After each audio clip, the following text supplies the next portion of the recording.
Welcome to the Wednesday edition of the Sports Cage. It is for Regina Motor Products. You want to get in on that SO gift card?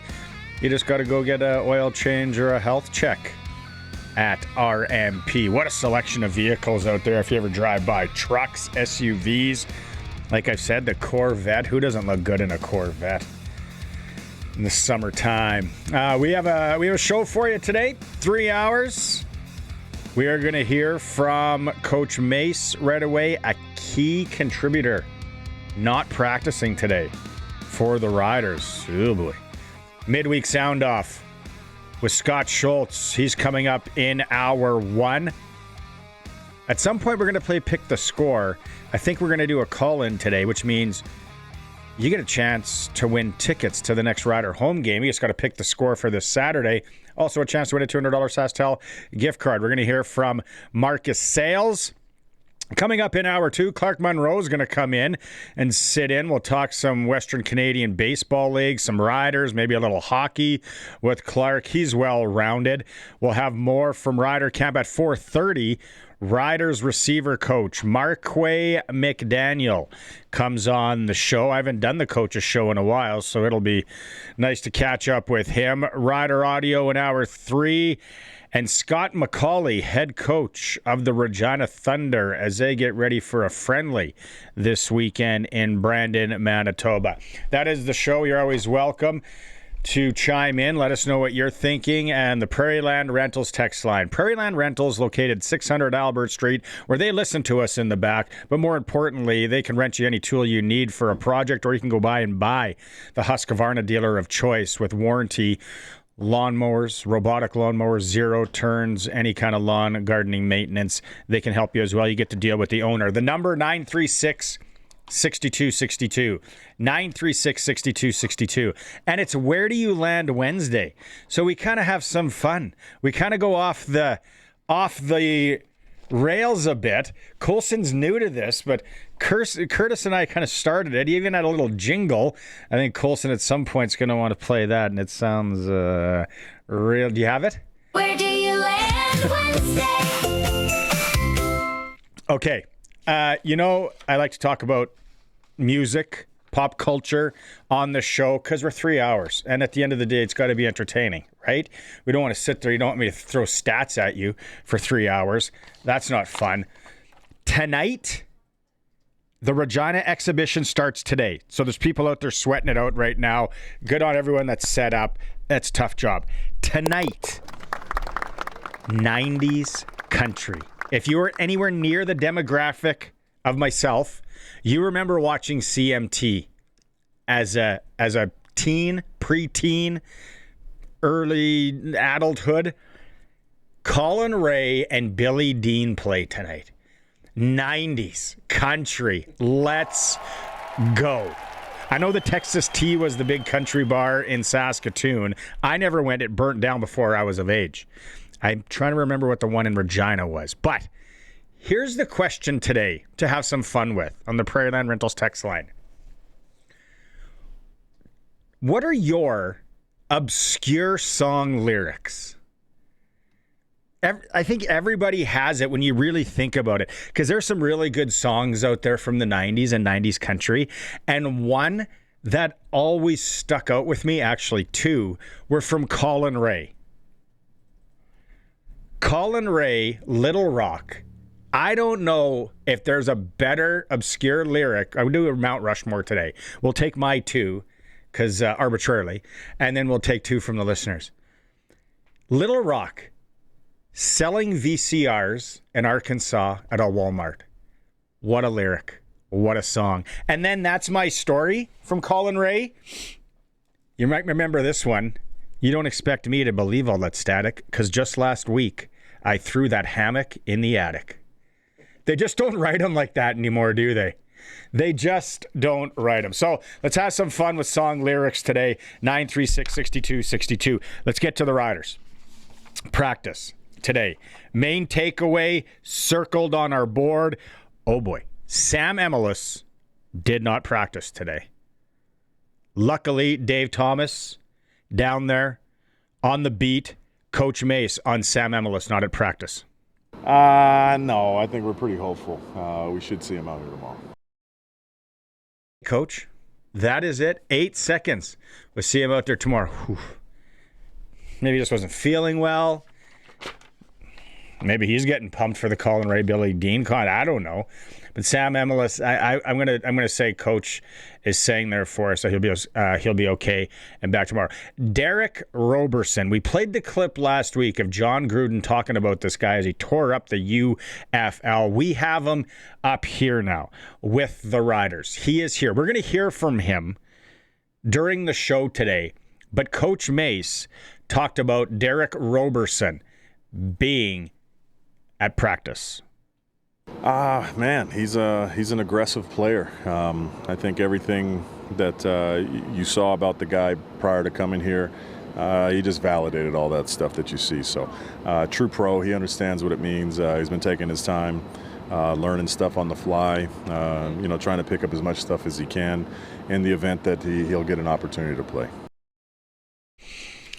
Well, John Gruden, the way he talked about him, it's like, let's get this guy on the field ASAP. Gruden loved him. We can maybe find that and play it later for people, Colson. But so there's Coach Mace on a couple of the main takeaways today. We'll get to more of Coach Mace and players in a bit here. Okay, we'll go to break. When we come back, weekly sound off with the old 96er. Schultz is going to be in. It's the Sports Cage. We're streaming through our YouTube channel at sportscage.com. Schultz is in studio. There you go. You see him. We see half of him. If you're watching the YouTube chat, we're going to move his camera over. There he goes. Were you researching song lyrics? Yes, I was. You got to have a good obscure one, right? Oh, yeah. I like My Mama Told Me, Son, always be a good boy. Don't ever play with guns. But I shot a man in Reno just to watch him die. Oh. That's one of the coldest lines ever. Johnny Cash said that in the 1950s. So all these gangsters out there that are tough, eat it. There you go. The Man in Black. The Man in Black. Good pull. Good pull. I'm going to write that one down. Schultz is on the board with Johnny Cash. Good stuff. This Roberson. Let's go there from the UFL. He's in camp. John Gruden talked about it. Colson, did you hear the John Gruden clip? Schultz? I haven't heard the clip from John Gruden. We're gonna try and pull it. Okay, this is John Gruden, a clip actually Don Hewitt sent to me last week. Listen to the hype Gruden on Roberson. Another player that I like a lot is Derek Roberson. I got to meet Derek Roberson.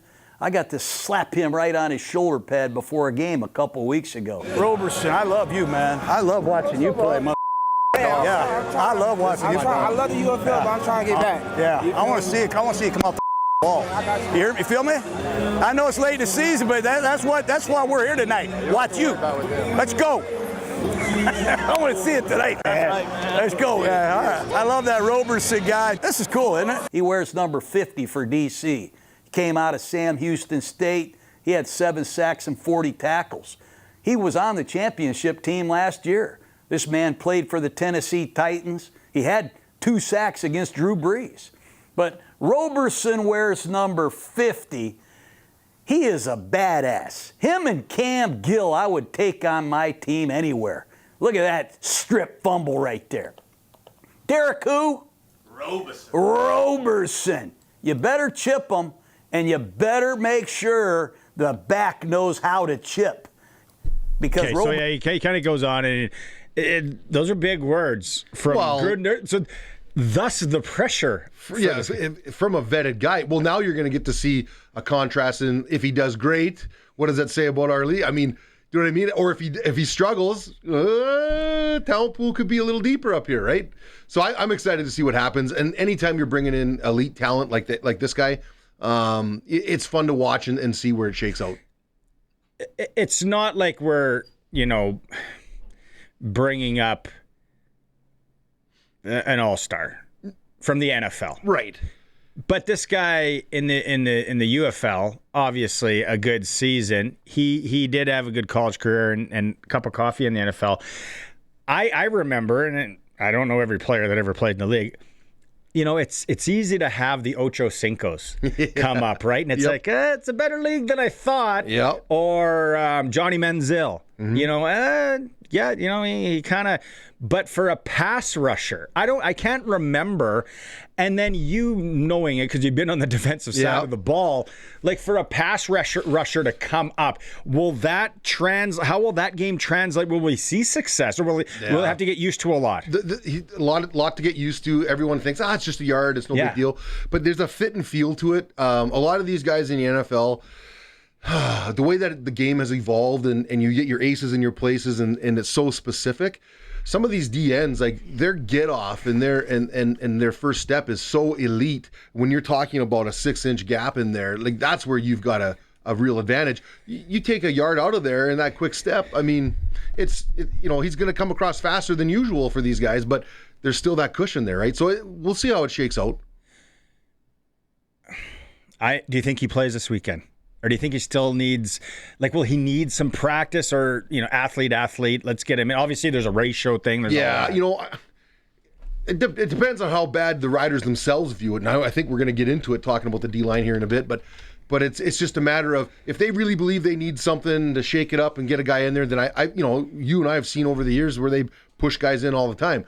I personally would like to take it a little slower, get this guy acclimated and all those things. But I mean, again, on the inside of those meeting rooms and those walls are the only guys that know, and I'm looking forward to seeing what he can do when he does get on the field. I don't know if you can answer this, but would there be any pressure from him or his agent to be like, hey, we're going to come up, but we need him playing. We need tape. We need to get him on the field. That's a double-edged sword. And I guarantee that's the attitude is, hey, we need to get in. We're this guy. We're coming from here. We're coming to help you. And they don't have a full understanding of the scope and the footing of the CFL. And so guaranteed that, the pressure on, certainly as an athlete, you want to come up, you want to be inserted right now and get things rolling. It'll be very, very interesting. Yeah, and I think there will be some pressure there, but maybe there won't be. Maybe he knows how to deal with it. He can deal with it and be like, listen, I'm going to come up. I'm going to do my thing. And I'm very curious, like you said, Schultz, see if it works out. Let's go back to the game Thursday night. First off, doozy. Right. Oh, my Lord. I went to the game, was up in the Ryder Alumni Lounge watching from the balcony, and it was just back, like we talked all week, back and forth. And what did I talk about? I talked about execution all week, and we weren't able to get that done on the back end.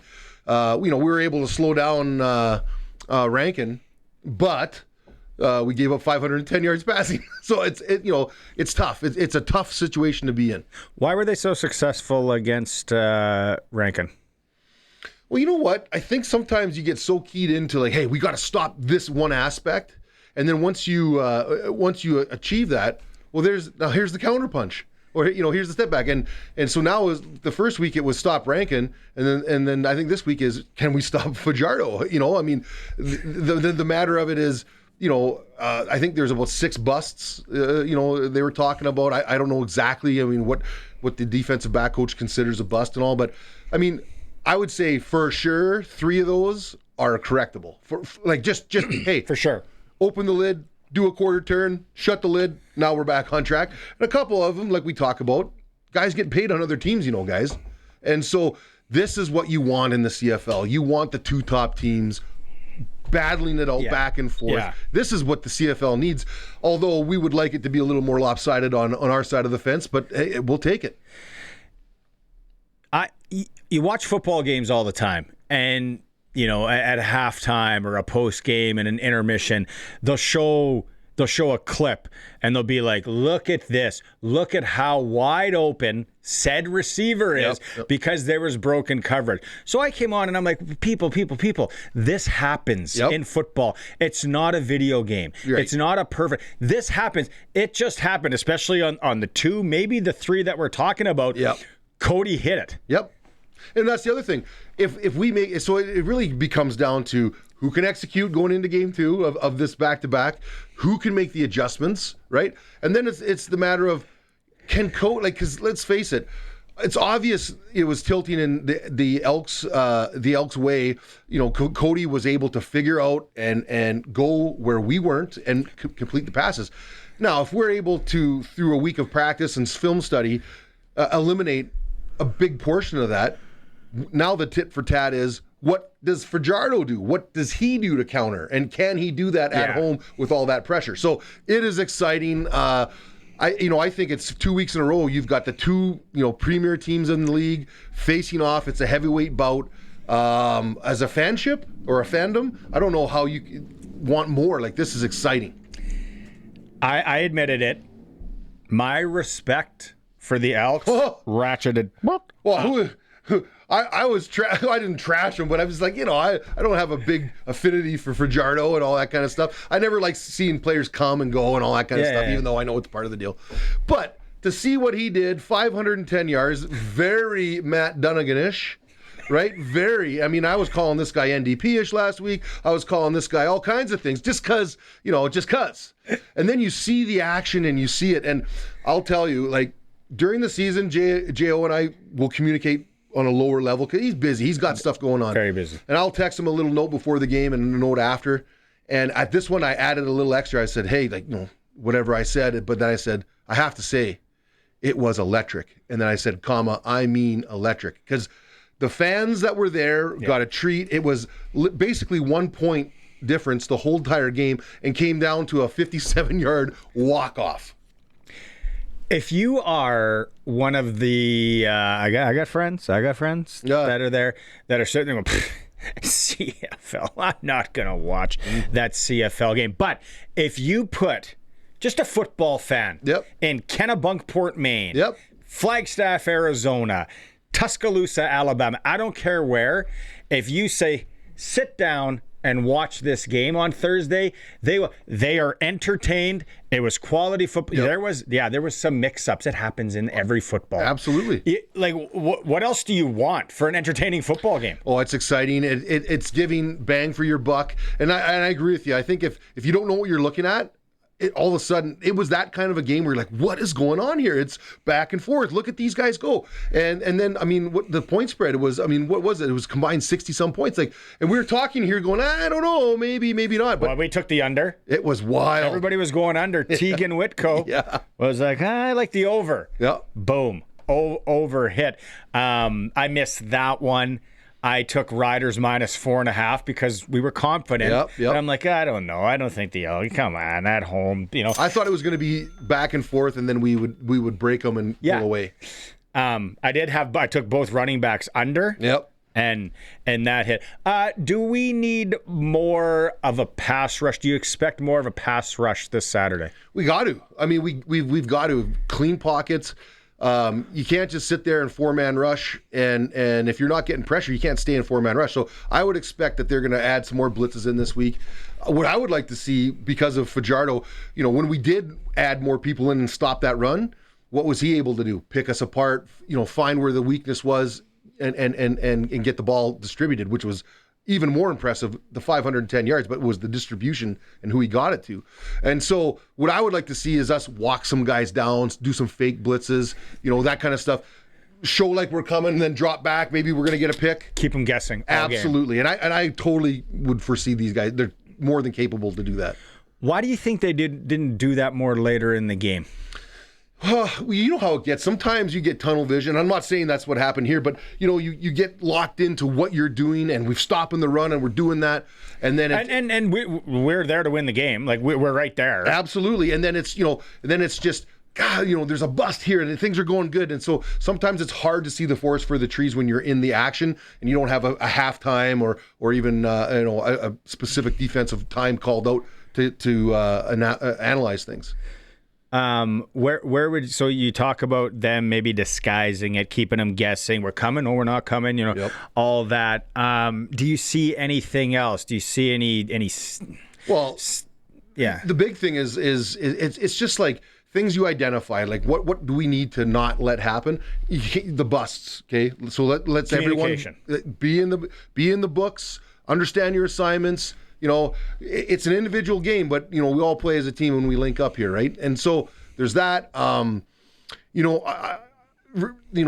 receivers running uncovered can happen. I mean, we can't have those 40+ plays, right? So we got to cut that down.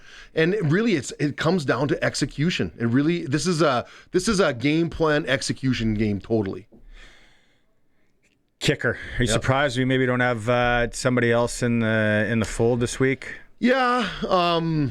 What do you say about that? I mean, I think the guy caught I think the guy's hit a 40-yarder so far as his longest. Is in that range? Around there, yeah. So that's not to say he can't hit the longer ones. It's just, they're not putting him out for it, so they've got some confidence issues that might appear. And there's pressure. And yeah, of course. Like hitting it on a Wednesday afternoon with the smell of exhibition food in the air, easy.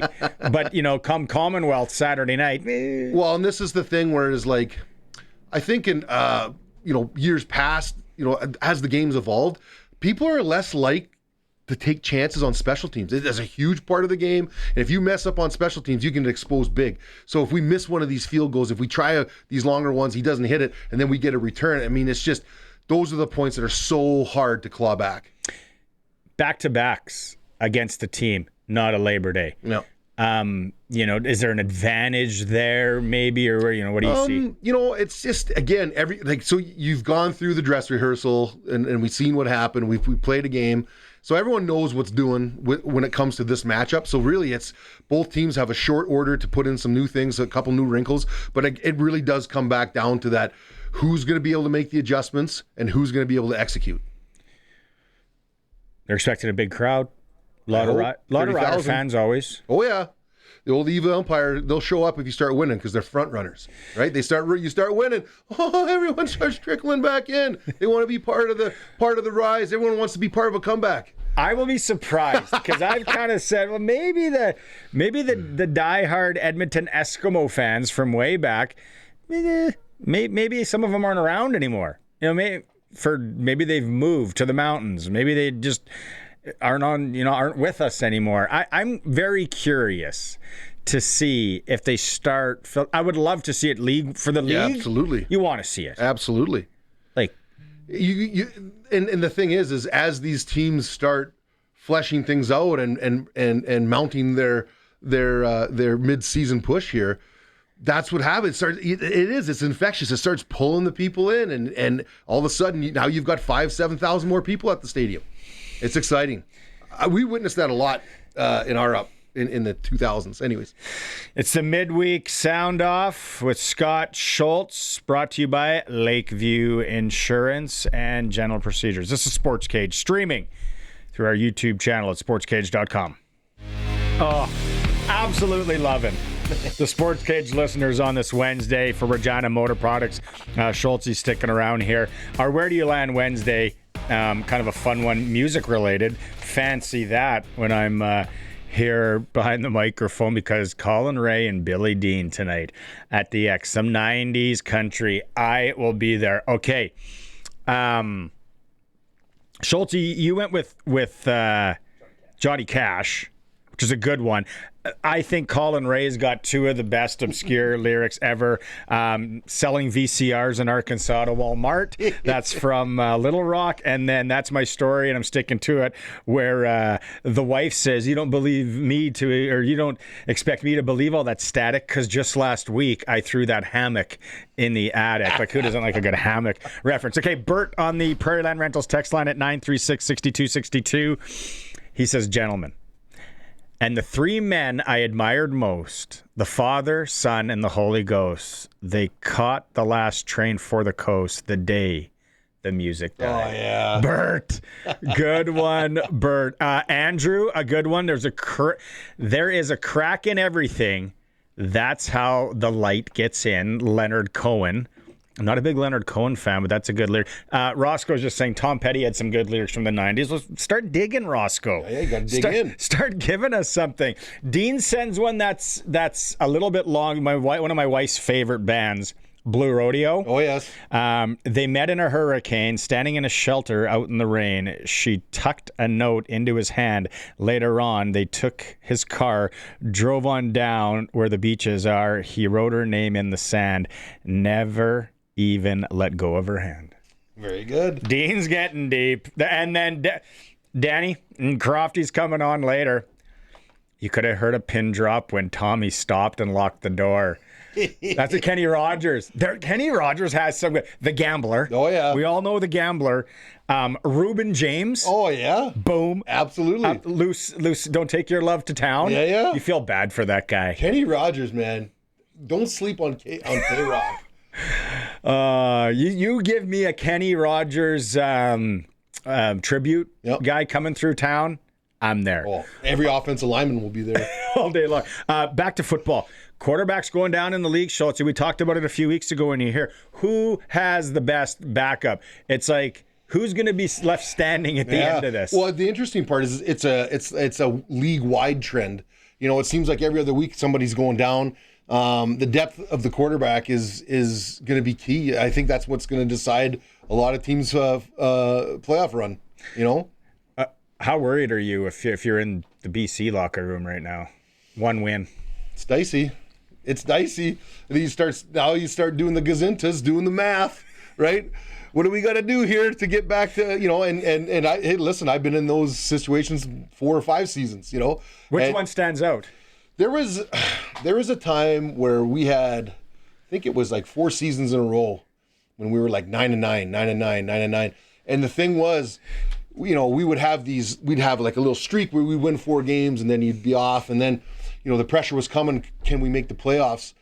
And I loved it because it always was like the end of our season for 3 seasons in a row boiled down to we had to either win 3, 4, or 5 games in a row just to make it. And we did it. And then of course we made it to all those Western finals and lost. And it's just all part of the story. But that's what I think a lot of those teams are going to be getting down to. I don't know if what you got on this one. I'll throw it to you. I don't know what to make of Calgary. Like they're scoring so many points. VA hasn't thrown an interception this year, but then their defense, they're Sharkey said yesterday, like they got to score 40 plus points to have a chance at winning. I'm sure maybe you've been on teams too where your offense is just lights out and the defense. And then you start to look at guys sideways across the room to be like, hey, can you guys help out here? Well, absolutely. But you know what? Then it gets into that weird, if you're a mid-tier team and you run into Calgary and you can put up 24 points, on a good day. But if your defense is off, good luck catching them, right? And I think Calgary's running into that part of the season where they're clawing their way back in. And their defense needs some change, but they got the best D-line in the league, I think. Their D-line is unbelievable. They're getting good pressure. And it's just a matter of, that kind of pressure when you're scoring 40, if you can score 40 points, but the other team can't, and they're mid-tier, but your defense is bad, it's going to be interesting. So, again, what happens if VA goes down? Oh, boy. They don't want to hear that. They don't want to hear that. So it's just, they are in an old school, like kind of Saskatchewan-ish type of situation where they're just going to percolate all throughout the season like we talked about. And then if they're there in the end, then you can make your assessment. How would you rank the teams right now? Well, I'd say, like last week we were talking, and it's still kind of the same. Top tier would be Edmonton, Montreal, and the Rides. That middle tier would be, I think it would be, what were we saying? Winnipeg and Calgary, and do we put Hamilton in there? Hamilton, Toronto. Flip a coin. Well, now with Kelly out. Well, yeah. Oh yeah. So I don't know. I think Hamilton's right in that game. Yep. Against Montreal, and then Trey has the brain fart, kind of throws that one away. Yep. And if you've never played quarterback, especially at the pro level, that happens. It does. Like he didn't want to do it. Right. So Hamilton's right there. Like, I know it's really early, but you start looking at things and I'm like, oh, this crossover. Yeah. Like whoever's crossing over this year could have a real legit shot. Well, just put a pin in it for a second. think about how we're talking right now, and now fast forward to the new playoffs, and everyone's in that one. Like, it just makes you sick. You're just like, you know, like, what are we doing? We got an extra gate. We got some extra beer sales. Ottawa, sorry. Smell you later. See ya. Yeah, well then, yeah, okay, so, and I don't know, they signed Ward as a kicker because Lauder supposedly has a little bit of an injury, nicked up. So Ward's a national. Lauder, okay. So then Lauder's 100% field goals on the year. Yep. Fine. Do you think there is any chance that he would entertain if it's an option? And I know it's a trade. It's like, hey, we're trading you. But out of respect, they're going to go ask him. Yep. Hey, the Riders want to trade for you. I'm okay. I would go, nah, I'm good. Yeah. You know, because think of the pressure coming back if he misses one. If he comes back, oh boy, oh boy. Yeah, you know, I think at this point on both sides, that boat's kind of sailed, I think. Okay. You know, but again, like this is, I mean, winning is dirty. Like it doesn't respect anything but the win. So these teams get desperate, and when you're looking and you got, you know, an itch to scratch where you think you might be able to get a better guy, I don't know, man. I don't know. But it's sure. I just think the CFL has never been more exciting in the last couple of years than the last 2 years. Like things are going great. This is a whole other topic for another time. But I was on the change is good. Yep. I got two young kids. You want to change some rules? You want to change? The NFL has changed rules. The NHL has changed. So when everything came out and people's heads were falling off. And it was like, I'm like, maybe there's something here. I'll admit, I'm starting to backtrack on the changing the field. Yeah. I don't, the single point thing, I think that's one of the dumbest things. Get rid of that. Yep. Sorry, that's my take. Yep. Stupid. I hate when a ball hits the goalpost. Yeah, I know. Like last week. I think that, if you got those American or anybody watching the game last week and they go, what the heck? What do they get for that? Yeah. Right? Billy Goat, right? Like it's just, but you know, things are changing. Things are changing. But that's the thing. And then you get into that, and I feel where you're going with it. You get into that way where it's like, well, I'm okay with this, but not that, and it's a gray area right now. Benches on either side, like we're doing this year, cool. 35-second clock, okay. Yep. I'm okay. Definitely the point. Moving the goalposts back, now I'm like, okay. But then we have to kind of change the field because you don't want that 20-yard parking lot. Nope. So you kind of got to scale it. I'm like, well, how do you do it? I don't know. In 2026, we were supposed to have flying cars by this time. That's right. The Jetsons said so. We can send a picture to someone in India in literally 5 seconds with no wires. And when you think about it, it's like, how the heck are we doing that? We can't come up with a goalpost that's actually not. Maybe it's like a hologram. Have you seen those ones? I think I don't know what league did it, but they did a suspended with no pole on it, but it was suspended from an indoor roof. Oh, really? So it was just like this. Arena League, maybe? Maybe. I think that's what it was, but it was just suspended, and you just had like the H. So then it's can we not get to somewhere where the goalposts only appear when it's time to kick? Wouldn't that be something? Hologram it up. Like you go to the Michael Jackson Cirque show in Las Vegas, and he pops in here, and it's like, I think that might be him. I saw Tupac rap live on stage in a hologram. I mean, come on. And that was years ago. Speaking of good lyrics. I don't know. We're gonna have to have the censors in here. Oh man, I could really go for some Tupac now. I could. Did you see that on the algorithm? The guys in Vegas on the street. Oh yeah. And the one guy's got the bandana and he looks like him. Yeah. And it's like, I might just give that guy a 20 and sit there and say, play everything from the what's the one album? Like, How Do You Want It?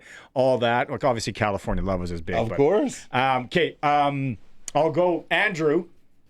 Faithful listener. Thanks again, Andrew, for texting in on the Prairie Line Rentals text line 936-6262. He comes at us with an obscure lyric that he likes. See if I remember this song. You'll know this song because we're the same demo. And the joke is, when he awoke, his body was covered in Coke Fizz. Sloan. It's a little rock. Yeah. That's a little good rock, one. Yeah, little I like rock it. there. I like it. See if anyone else got Baden sends one in, and he carries the reminders of every glove that laid him down or cut him till he cried out in his anger and his shame, I am leaving, but the fighter still remains. What song is that? Is that Hurricane? Is that here? Reuben Carter. I'll do a quick copy and paste. According to Google. The Boxer. Yeah. Simon and Garfunkel. Simon and Garfunkel. I was on the right Boxer. track. You were baiting.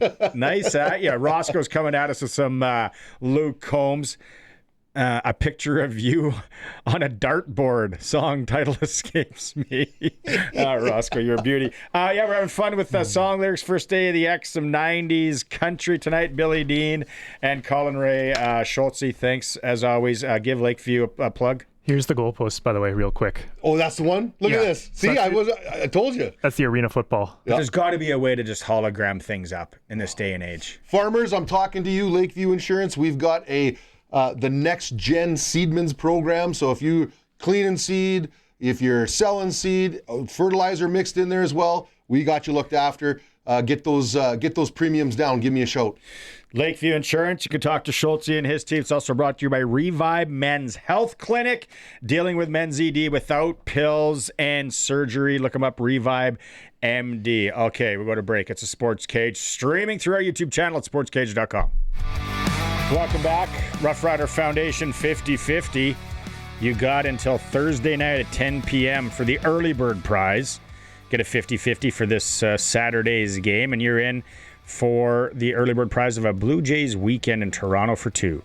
Return flights from Sasky to Toronto, 2 nights downtown hotel near Rogers Centre, and 2 tickets to a Blue Jays game, or you can just take $3,600 cash in your jeans. Riders5050.ca, the deadline again coming up Thursday night at 10 p.m. All right, Riders today.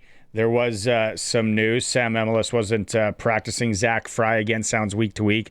Not practicing. AJ Ouellette, not practicing. Roland Milligan Jr. was limited. Ryder Varga, will he get in the roster? We're going to hear more on that from Coach Mason in a bit. But a couple things. We're going to play SaskTel Pick the Score in a moment. But we... 936-6262. We're talking obscure song lyrics on Where Do You Land Wednesday. Colson, I don't know if you're going to have one at some point. I'll give you some time to think of one, but we are getting some deep. The Boxer from Simon and Garfunkel. That one could be joining my two, because with Colin Ray and Billy Dean playing tonight at the X, and Colin Ray's got a couple of doozies from the 90s. Who didn't watch CMT in the 90s, if we are of the same demographic? That was it. That's how we heard these new songs, and then ran out to Audio Warehouse or A&B Sound to buy the CDs. In the song Little Rock, he says, selling VCRs in Arkansas at a Walmart. It's always stuck with me. And I think it's in my Mount Rushmore for most obscure and greatest song lyrics in a song. Let us know, 936-6262. If you want to play SaskTel Pick the Score and win 2 tickets to the next Rider home game, now's your time to call. We got 2 different ways, 306-936-6262 or toll free 1-866-767-0620. If you haven't won anything in the last 30 days on CKRM, call in now. We're going to play Pick the Score with you. As we wait for that caller, let's hear Dave Thomas standing by with Marcus Sales. Marcus Sales, what did you see on film this week? Honestly, overall, I feel like we played really well. It looks bad when, you look at the stats and you say he throws 500 yards and things like that. But, for the majority of the game, I feel like we played well. We just had a couple busts, and, that's just unlike us, and we just got to get those things cleaned up. So was it just communication breakdown that caused the busts in the secondary? In our defense, we all pretty much got to see the same thing. And when one person doesn't see the same thing, it pretty much can mess up the whole defense. So that's just one of the little things that we just got to clean up. How do you clean up communication? We go over, some of the things that they like to do, and we just come back and we just figure out, what's the best way to approach it this next coming week.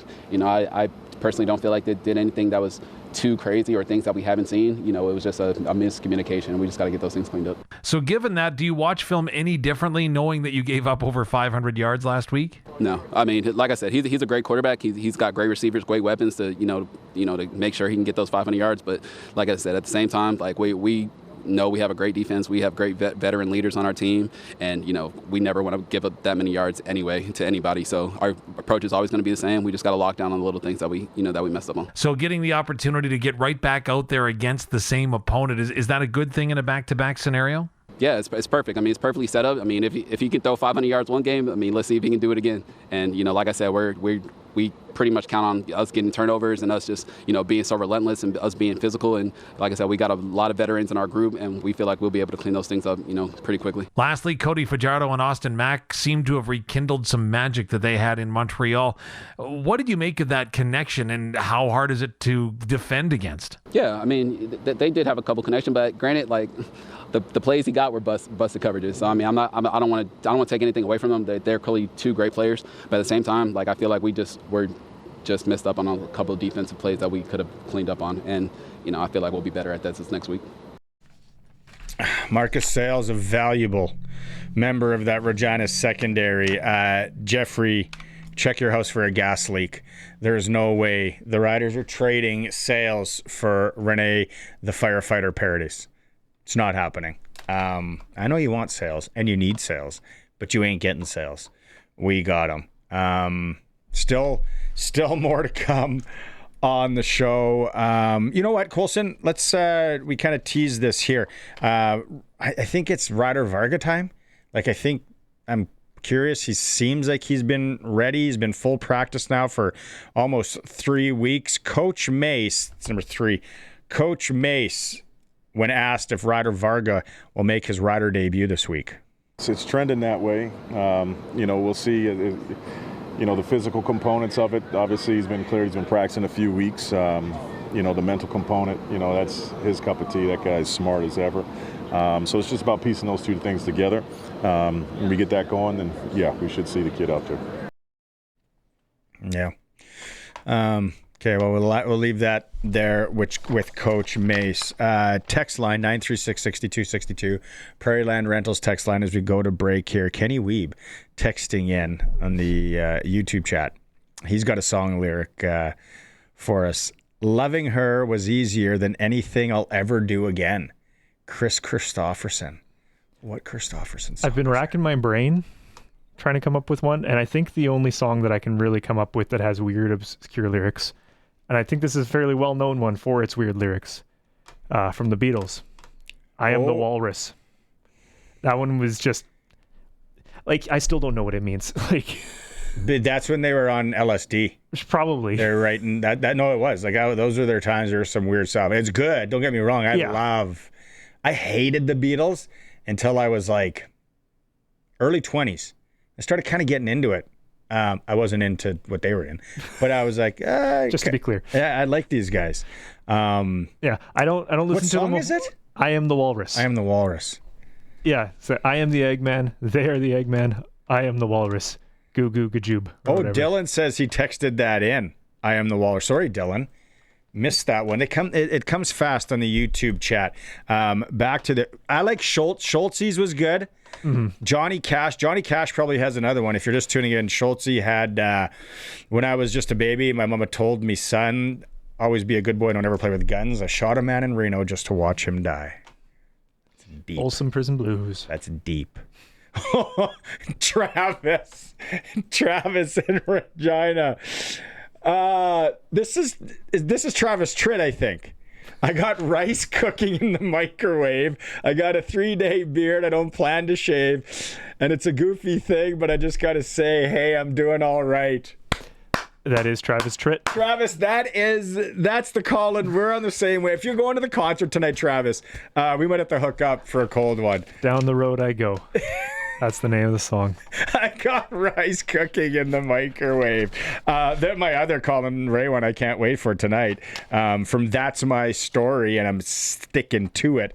You don't expect me to believe all that static, because just last week I threw that hammock in the attic. Colin was busted with his wife in that one. What a great CMT video as well. Takes us all back. Again, I need a time machine. I need to go back, and I ain't coming back. If I go back, I'm going to write a song around that. Sports Cage, keep them coming. 936-6262. We'll go to break. We'll be right back. It's time for the Sports Ticker, brought to you by Reliance Heath Water Heater Rentals. Rent a water heater and water softener starting at about $1.20 a day and get $400 when you switch to Reliance Heath. Break, also known as the Sports Ticker. I guess I messed that up. Blue Jays were in action this afternoon. A win to end their series with the Nationals. 5-2. Blue Jays won. Western Canadian Baseball League. Clark Munroe's coming in. Colson, I don't know. I'm going to go off what the website says and what Dave Thomas. The Saskatoon Berries are hosting Medicine Hat. The Red Sox are at Sylvan Lake, but they're in Red Deer, allegedly. We're going to get to the bottom of that. Swift Currents in Weyburn. If you're in Weyburn, go watch some baseball tonight. SportsCage.com poll again has the CFL replay video review made the game better or worse. You can vote at sportscage.com. It's for Reliance water heater and softener. You need to rent them. You can get them for $1.20 a day together. Maybe get $400 cash back. Some conditions apply. Switch to Reliance. Call on Reliance. Okay, what do we got? 2 minutes left. Do we got any other good ones here? Paws and tails. Once I worked just like a lamb. Now I just don't give a damn. Work's a thing I really hate. So every day I sleep in late. Don't know that one. You stumped me on that. Try and give us who sings it. The artist. You got that, Colson? No, I'm not there yet. I just saw Jeffrey's. Yeah. For those not on the YouTube stream, Jeffrey just texted it and row your boat. Yeah. I think we all know that one. We all do. Oh man, some of these are great. Brad in Saskatoon. David Allen Coes, you never called me by my name. Verse 4. I was drunk the day my mom got out of prison and went to pick her up in the rain, but before I could get to the station in my pickup truck, she got run over by a damn old train. Oh, Brad, good one. Paul from the Tractor. Wayland, picking up hookers instead of my pen. I let the words of my youth fade away.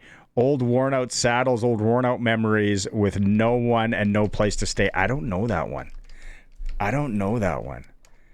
Ryan in East End. Let's go. East End. How's the T-Rex down there? Did they ever move it? I love that East End. When I lived in Shaunavon.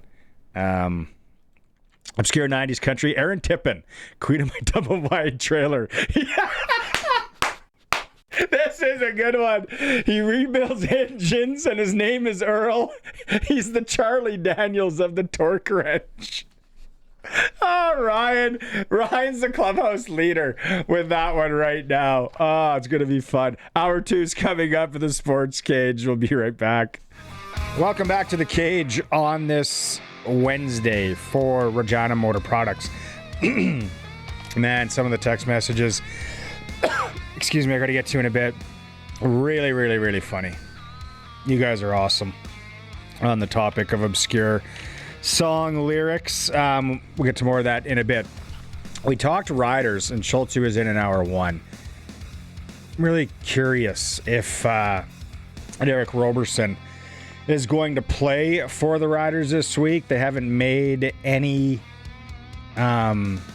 decisions there. We did hear from Roberson today at practice. So first question he was asked from Dave Thomas, how he came to Saskatchewan. I mean, really, they've been hitting me up for a couple of years. You know, I still been here with the UFL for a couple of years. So agent reached out, said opportunity to make a couple bucks. So just came up. save that. That could be a clip of the year so far from her. Make a couple of bucks. Why wouldn't a guy? The obvious question is, how is he adjusting to the Canadian game? Yeah, it's a little bit different, especially that yard of the ball, especially like with me, my pass, how I play the ball. I line up as close as possible, so that yard off the ball has kind of just been adjusted to it. So it got to take a little bit more, couple steps in the pass rush, and a little bit more better timing. So after a couple of days of practice, you get that stuff, the timing down, and it gets a little bit better. So right now, I'm rolling now. Like Schultz, he said, it's not that easy. And we've seen receivers come up, quarterbacks come up that have said, I'm sure there's been defensive guys as well, too. None come to mind if you do, 936, 62, 62. But it's different, and Schultz kind of went through that for us. Roberson on which is harder, the adjustment of the handwork or footwork? No, I wouldn't say it's harder. I would say the timing of it, because it's more space before you get to contact versus like an American ball, 2 yards on contact. Back up here, it's 3, 4, 5 yards. That's when you first get in contact. So the contact point is different. And then what are the strengths that he brings to the green and white? I would say my strategy is really just learning the game and learning who I'm going against, knowing how they get off the ball, knowing if they move their legs, their arms, the quarterback snap. It's a lot of stuff that goes into the game and learning to get off. Derek Roberson. John Gruden absolutely loves him. I'd love to see him in the lineup coming up this weekend in Edmonton against the Elks. Okay, joining us now for the next little bit here in studio, Clark Munroe is back in. Did you go to the Rider game last Thursday? Yeah, I was there. It was a good one. Wasn't it? Yeah, it was unbelievable. Like, I think I saw somebody tweet after the game. It's like, if you have somebody who's been like hating on the CFL, show them that game, because that's the game you want to show off. That's what you want the sport to be. So It was fantastic. I don't know. Despite the loss, obviously. Yeah. Well, and the way it ends on a field goal of 60, what was the 57? Yeah. I'll call it 60, which is probably good from 67. Yeah, he blasted it. We're watching it on the stream here, and if you're on radio, we're like, I wish we get close, and you pretty fancy with things. Like that is through. That looks like he's got another 8. Oh, at least. For sure. 8-ish yards. And pressure, what? Boom. Yeah. So do you think the Riders should have another guy maybe in pushing Hale? Well, I yes. I mean, that was obviously one of the biggest things of that game was that missed field goal. And like we're again just looking at it on the stream here, not even close. And so I think that was one of the things for sure. But there were so many other opportunities the Riders had, like that Cody Fajardo fumble. After that happened, the snap fumble, there should have been no business losing that game. Like they should have been able to clinch that game for sure. So there was a lot more things, and to lose on a 57-yard field goal, okay, like I'd rather lose that way than some of the other, like they're not even putting up a fight for sure.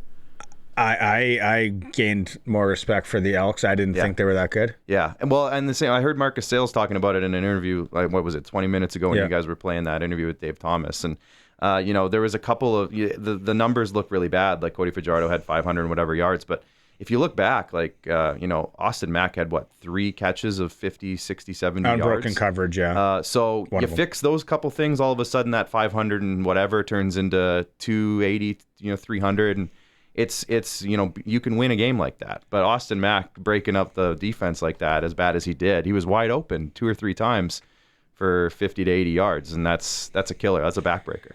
I don't know where you land, and kind of mentioned this yesterday. I talked to a guy earlier before the season started, and I was like, I think the number I gave was like 8 or 9, and I said maybe it was 8.5, and I said, let's call it 9 games. 9 games for AJ Ouellette this year, under. And he was like, oh, over. And I'm like, man, he's so physical. He's so violent when he runs. And, obviously there's injury trouble that come with that. And then now it looks like he's week to week with the knee, which is okay. Rest him. I like Conley. Yeah, for sure. I like Conley, but, to the point where it's like, this league, and we're seeing it with quarterbacks, knock on wood, it's like you got to have next man up. Yeah, it's been that way for quite a while too. And AJ, is like easily one of my favorite running backs since Corey Sheets has been here. Just the way, like you said, the physicality that he brings in every run that he does, he usually gets 3 or 4 extra yards just because he just pushes that much harder than most guys. But man, last game when I saw him get up and limp like he was limping, I got flashbacks of 2024 when every single game, every run, he got up and he was hobbling back. And I'm not trying to bash the guy. I love the guy. No. It's just like, man, okay, let's maybe take a note from 2024 maybe. Let's rest him. Let's give him the time to get back because he is effective when he's healthy. And he's probably better than, 30, 40% of the running backs in the leagues hobbling. He's probably still better than most guys. But let's get him healthy. And he just seems like the kind of guy that's like, even he's nicked up and he's not telling you. Right. Because he just wants to be playing. He's a gamer. Such a want that come playoff time, but I want him in the lineup come playoff time. So let's sort that out. Absolutely. How would you rank the teams right now? The whole league? Yeah. Well, I like how the Riders are playing. I was a little unsure coming into the season as a season ticket holder myself, longtime fan. Obviously, used to work for the team when I was a youngster. But coming into the season, I was like, the Grey Cup hangover is real. It is for every team every year. It's really hard to defend a championship in the CFL just because of the turnover rates, and especially when you have guys as good as the Riders did last year who want to get paid. You're always going to lose a few guys. So they did. But I liked the group they brought back. I like James Vaughters. I like bringing him back or bringing him into the fold. Really think their defensive line and maybe even their front seven on defense is really, really solid this year. So I think, I'd put them top 3 right now. The loss to Edmonton, I think this week's going to be more evident of how the Riders are against a team like Edmonton than last week was. I think now is the test. Last week, they lost, but they played great, I thought. Emotional week for the team, too. And there was a lot going into that game. So I think this week now is going to be more evident to me as a fan than last week might have been.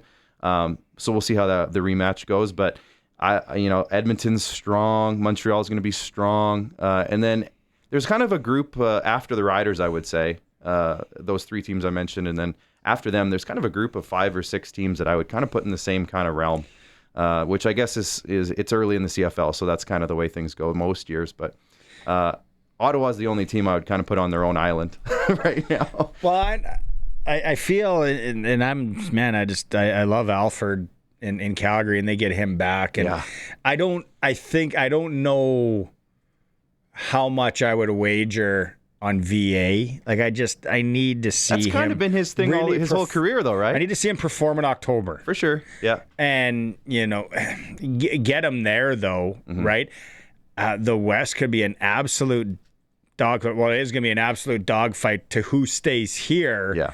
And then one kind of thinks, which could be crazy talk, it's like, well, is it an easier route to go through the East, maybe? I mean, it hasn't been that way in a while. But it seems like it might be again. But Montreal, Montreal is good, but they kind of get exposed a little bit even to Hamilton last week. Yeah, I think give Toronto a little bit more time now that the World Cup is over. Give them a few weeks to kind of. There's a lot of guys who are just getting their first taste of the CFL, and they're like, "What is this league? Like, I'm getting displaced. We're all over the place. What is going on?" Give them a couple more weeks. I think Toronto's going to start maybe inching a little bit up as well. And then Hamilton, obviously losing Bo Levi the way that they did, that's a dagger for any team. Anytime you lose a quarterback like that. But I'm not going to put it past them to kind of figure it out too a little bit. They've got some ballers over there as well. So they do. I can't imagine being, like, you bring up a good point, a new player to the league in Toronto. And then going like, yeah, okay, so the schedule's a little bit weird this year. Yeah. We're going to be on an airplane like every third day and going across this large country a lot of times. And then we're back for a bit.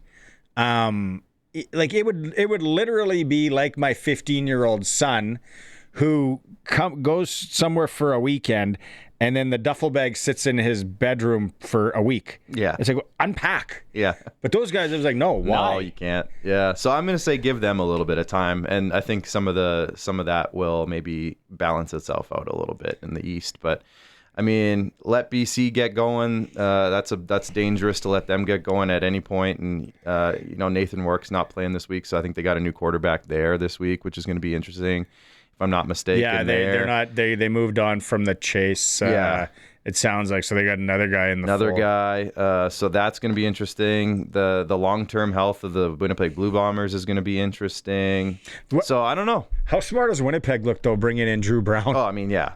So that's worked out okay. It's a good move there, but you can't do that. That's a lightning in a bottle move. Like that's a lucky chance, luck of the draw kind of thing for them. But good for them to do that. At least they got that buffer, that insurance. But still, even just the whole team, they still have some of those guys that have been there for a while, and it's like, can that train keep rolling or not? And we'll see. I got Riders receiver coach Marquay McDaniel coming up in the coaches show because we missed it on Monday. Coming up here at the bottom of the hour, man, our receivers, and they think they're starting to call him the three-headed monster. Mm-hmm. There's something special going on there. Oh, absolutely. And Emilus, and I don't know what his health status is going into this week. Doesn't sound great, but to have him catching touchdowns like crazy, Schaefer Baker, we knew what he was going to be. He's showing a lot of swagger. Oh, isn't he ever? A lot of dancing. I'm not the biggest good fan. or bad. I was gonna say good or bad. The way you're saying this, I don't know if you love it. I love it. And most people do. Yeah. But I've always been the kind of act like you've done it. I'm For like sure. like a Wes Welker. Yeah. I thought kind of how he handled it, but regardless, like he's a force. I think the way that he plays better when he's that way, though. Oh, yeah. When he can get in your face or like do his own little thing after a catch, like early in the year when he made the diving catch by the sideline and then he did the pose for the cameraman on the sidelines. I mean, I think he's better when he's able to maybe show off a little bit. And the way I differ from where you're saying with him, like that one-handed catch, oh my gosh, last week. Yeah. But the way I differ from you is I think a lot of the stuff he does is not during the play. It's nothing flashy during the play. He gets the job done. Once the job is done, then he's like, did you guys see that? I personally think as a receiver, I've known Nick Lewis for a while now through my career. And you look at some highlights of Nick Lewis and then tell me that Kean Schaefer Baker is over the top. I think he's fine compared to some of the older guys. Nick Lewis was one of the most, as a fan, I remember watching one of the most frustrating guys. Like I can think. There was a few in that era.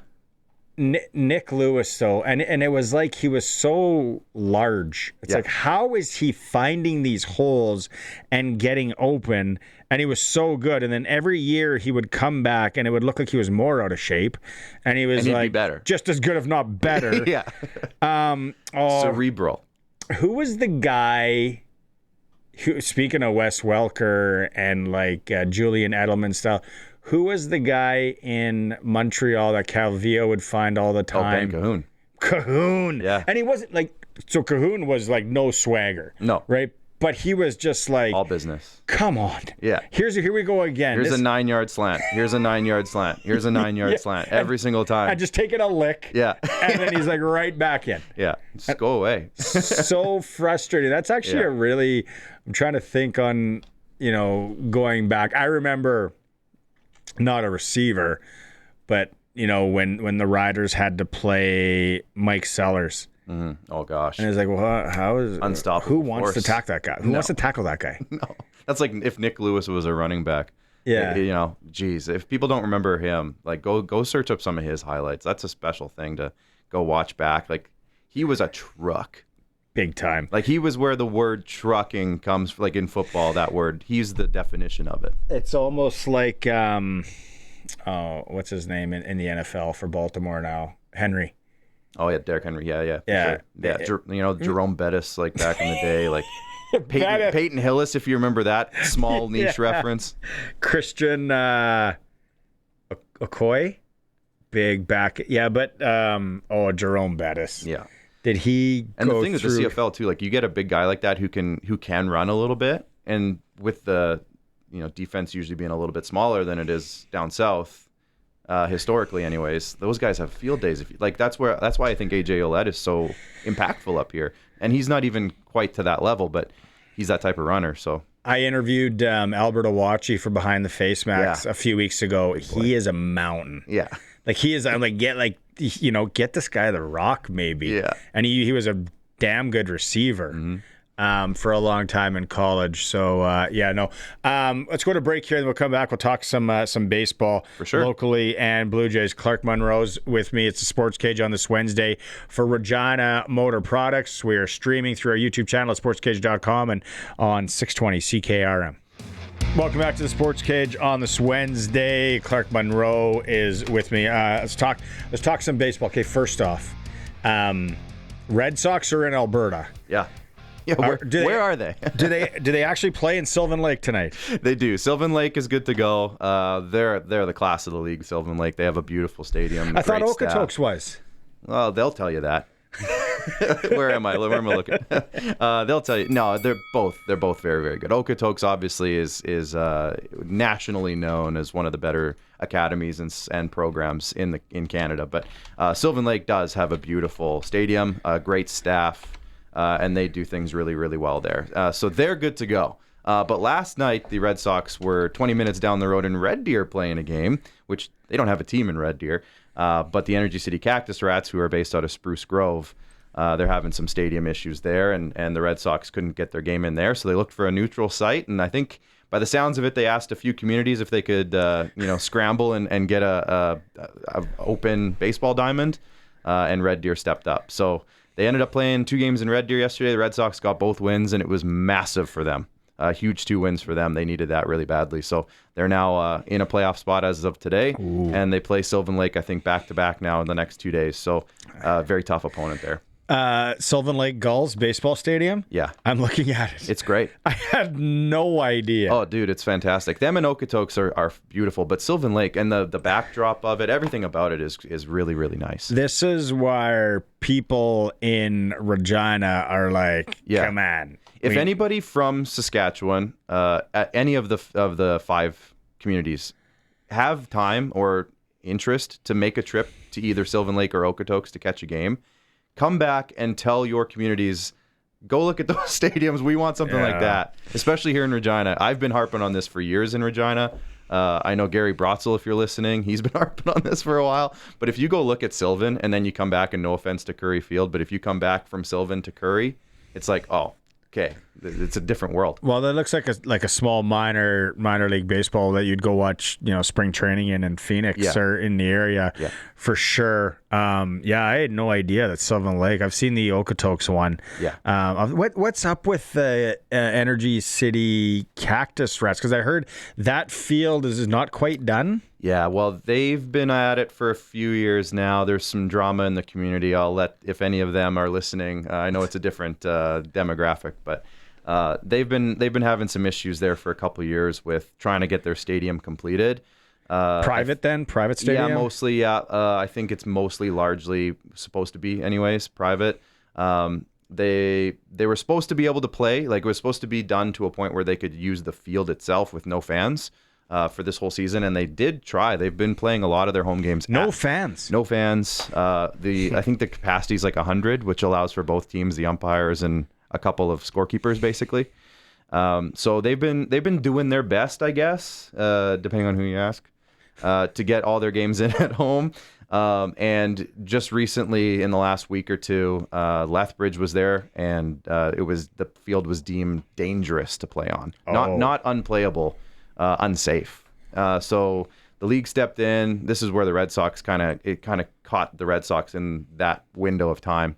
The league stepped in and said, okay, you got to find some neutral site games to finish off the season. So there might be some news coming out about that, and I think I'll let the league maybe break that. There'll be some news about, because Energy City right now, they're in the playoffs, standings, right? They're in a playoff spot, and that could change. There's some stuff going on, and we can talk about that. But they're in a playoff spot right now, so hypothetically, They would have to find a place to play a home playoff game. Is that going to be at their stadium or somewhere else? We'll have to figure that out in the next couple of days. Okay, let's go through. And thinking that the website is right here. Maybe it is. I'm looking at East Division. Yeah. So far, who do we got in the playoffs? Right, Moose Jaw and Saskatoon are basic. I think they're locked in. They can't miss, obviously, but at this point, Moose Jaw they might swap spots. Moose Jaw's been so hot. I think in the last 16 games they've only lost 2. So they're unbelievably hot right now. The Berries are strong, and they're right there in terms of quality. So they'll be 1 and 2. Whether the rest is up for grabs at the moment, if you ask me. Swift Current, yes, they're in last place, but they're only 4 games out of the 4th spot. So if they go on there's only 1 week left. So, what is that? Right. 7 games, I think, for most teams. So they have to basically win out, but it's not impossible. They're a scrappy team. The other 3 teams are basically neck and neck. So it could go either way in the East. All 4 teams that are battling right now have an opportunity to make it, which is just going to make the last week of home games and games in general that much crazier. And the best part is they all play each other. So they all have their own destinies in their own hands, basically the rest of the way. We're going to do the coaches show here with Marquay. You're going to stick around for after? I can stick around. We talk. I want to get your thoughts on Carter Beck, the draft, and then we'll talk some Blue Jays and what you think they're going to do. Definitely. Clark Munroe's here. We're going to take a break. When we come back, we are going to be joined by Rough Riders receiver coach Marquay McDaniel. SportsCage on the home of the Riders, 620 CKRM. All right, Coach's Show, usually on Mondays with Tegan, but we got her on a Wednesday. There he is, Coach Marquay McDaniel. Nice to talk to you again, Coach. Hey, nice to see you again. You watched tape after last Thursday, your receiving core. What do you see there? Obviously, some big games again. When you go through, what did you like? Especially last game, just one of those games where you feel as an offense, you kind of left a lot out there.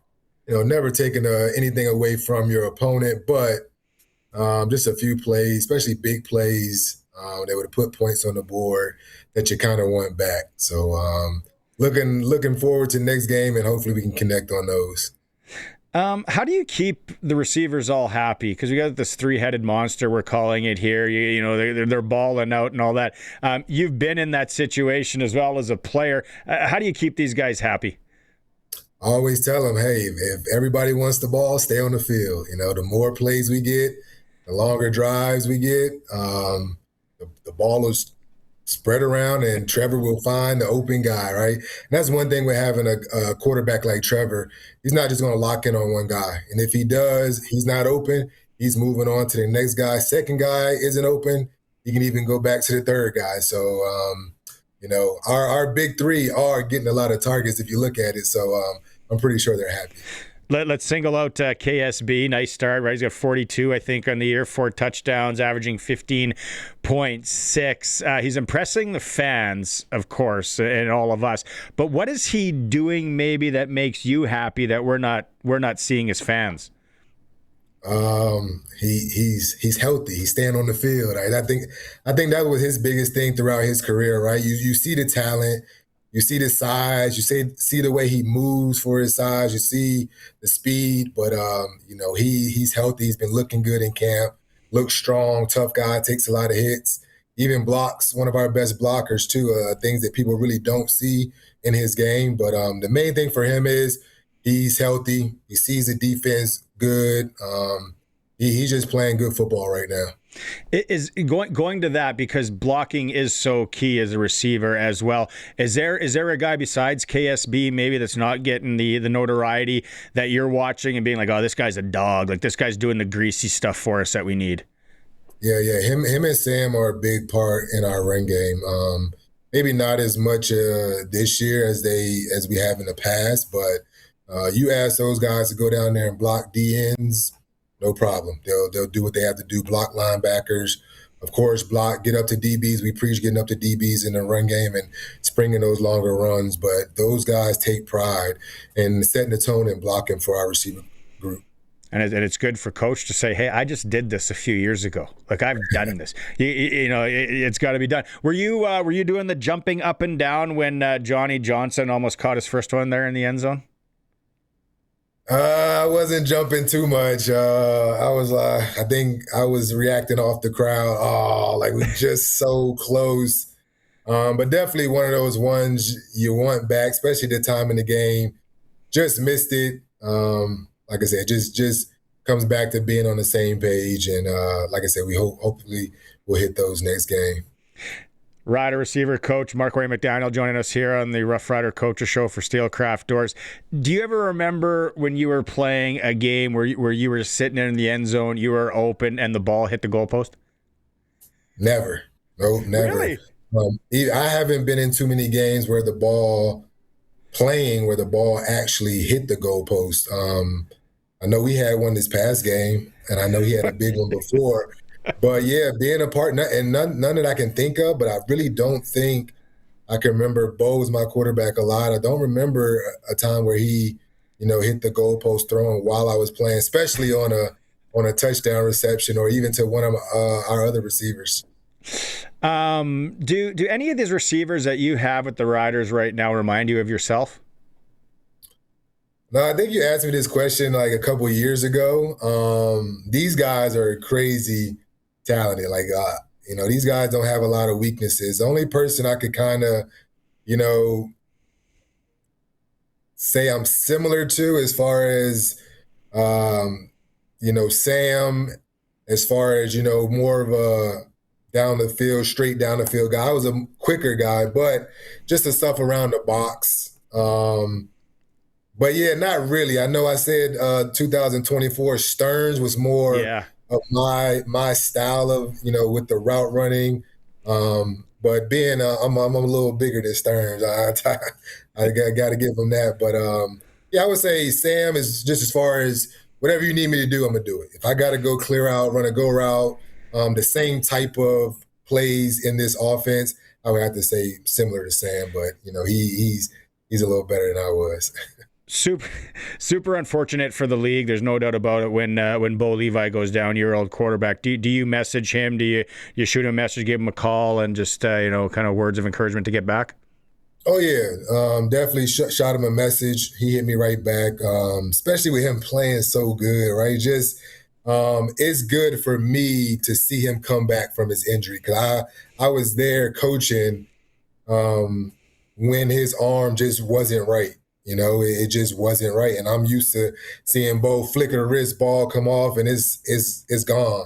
And you could see that come back last year, but I thought at the beginning of this year, like his arm looked like the Bo I was used to, and he was playing good football. And it's good for him, and it's just good for the league, So hopefully it is, he comes back faster than what it looked like, and I think it will, but he can't go into too many details with me being a coach. So hopefully we'll see him back this year. I think we will, but I'm not sure.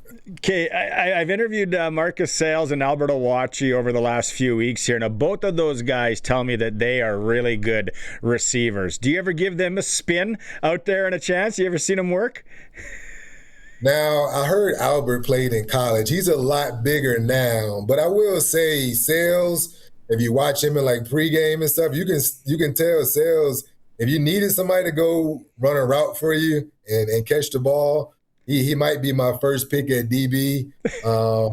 But yeah, I would say I have seen Sales, and he looks pretty good running routes. But Albert, I don't know. He might have put on too many pounds. He might be in that fullback tight end mode, flat routes now. That's about it. Well, the beauty part about Sales, because when you ask a lot of guys, what's your route? What are you going to run? And most of them are like, go route. I want a go route. And Sales said, I want like a 10-yard dig. I want to go in. And I'm like, oh wow, okay, that's off the charts. Last one, Coach. You're at the office there at the stadium. The X is underway. Are you going to go maybe walk through, grab yourself some fair food? And if you were, what would you go grab? What's the treat that you would treat yourself with? No, I don't think I'm going to go because I think last year some of the guys were eating too much junk, might be too greasy for me. But I will say, since I came up to Canada, those mini donuts are hard to walk by. I mean, in the States, carnivals and stuff, it was always like funnel cakes for us. Yeah. But those mini donuts are hard to walk by. So I would have to say those mini donuts. But I've been to enough carnivals. So no, I won't be stopping by for any junk food. Coach, go treat yourself to a bucket of mini donuts for the week. You'll burn it off. It's going to be hot in Edmonton. Thanks so much for doing this on a Wednesday. Always appreciate it. Go get him this weekend. Thanks, I appreciate it. There he is, Rough Rider receiver coach Marquay McDaniel joining us here on the Coaches Show this Wednesday for Steelcraft Doors in Regina, Saskatoon, and Prince Albert, covering all of Saskatchewan, made in Western Canada for Western Canada Steelcraft Doors. Okay, we'll go to break. We'll come back. Clark Munroe is going to be back. We'll talk some baseball. We'll have the or do you want to go ticker, Colson? Or Clutch Performer? What do you lead the way, Colson? Where do you want us to go? Let's go Clutch Performer. All right, here we go. The SportsCage Clutch Performer for Keln Solar. Thinking about saving money by using solar power? Keln Solar is a local family company that can put solar panels on your home, business, or farm. KelnSolar.com. All right, Colson, I don't know if you wanna lead us off with a little clutch here. I had grabbed one. Just let me go find it. Oh, right. That's what it was. Okay, so we know that this game coming up for the Riders and Elks is a pretty big deal, right? Yeah. The rematch. Rematch. We also know that Riders had a pretty good stadium capacity, pretty good fill at the stadium there. Part of that is the co-op community pass, right? That $20 ticket. Edmonton has a very similar thing. Ooh.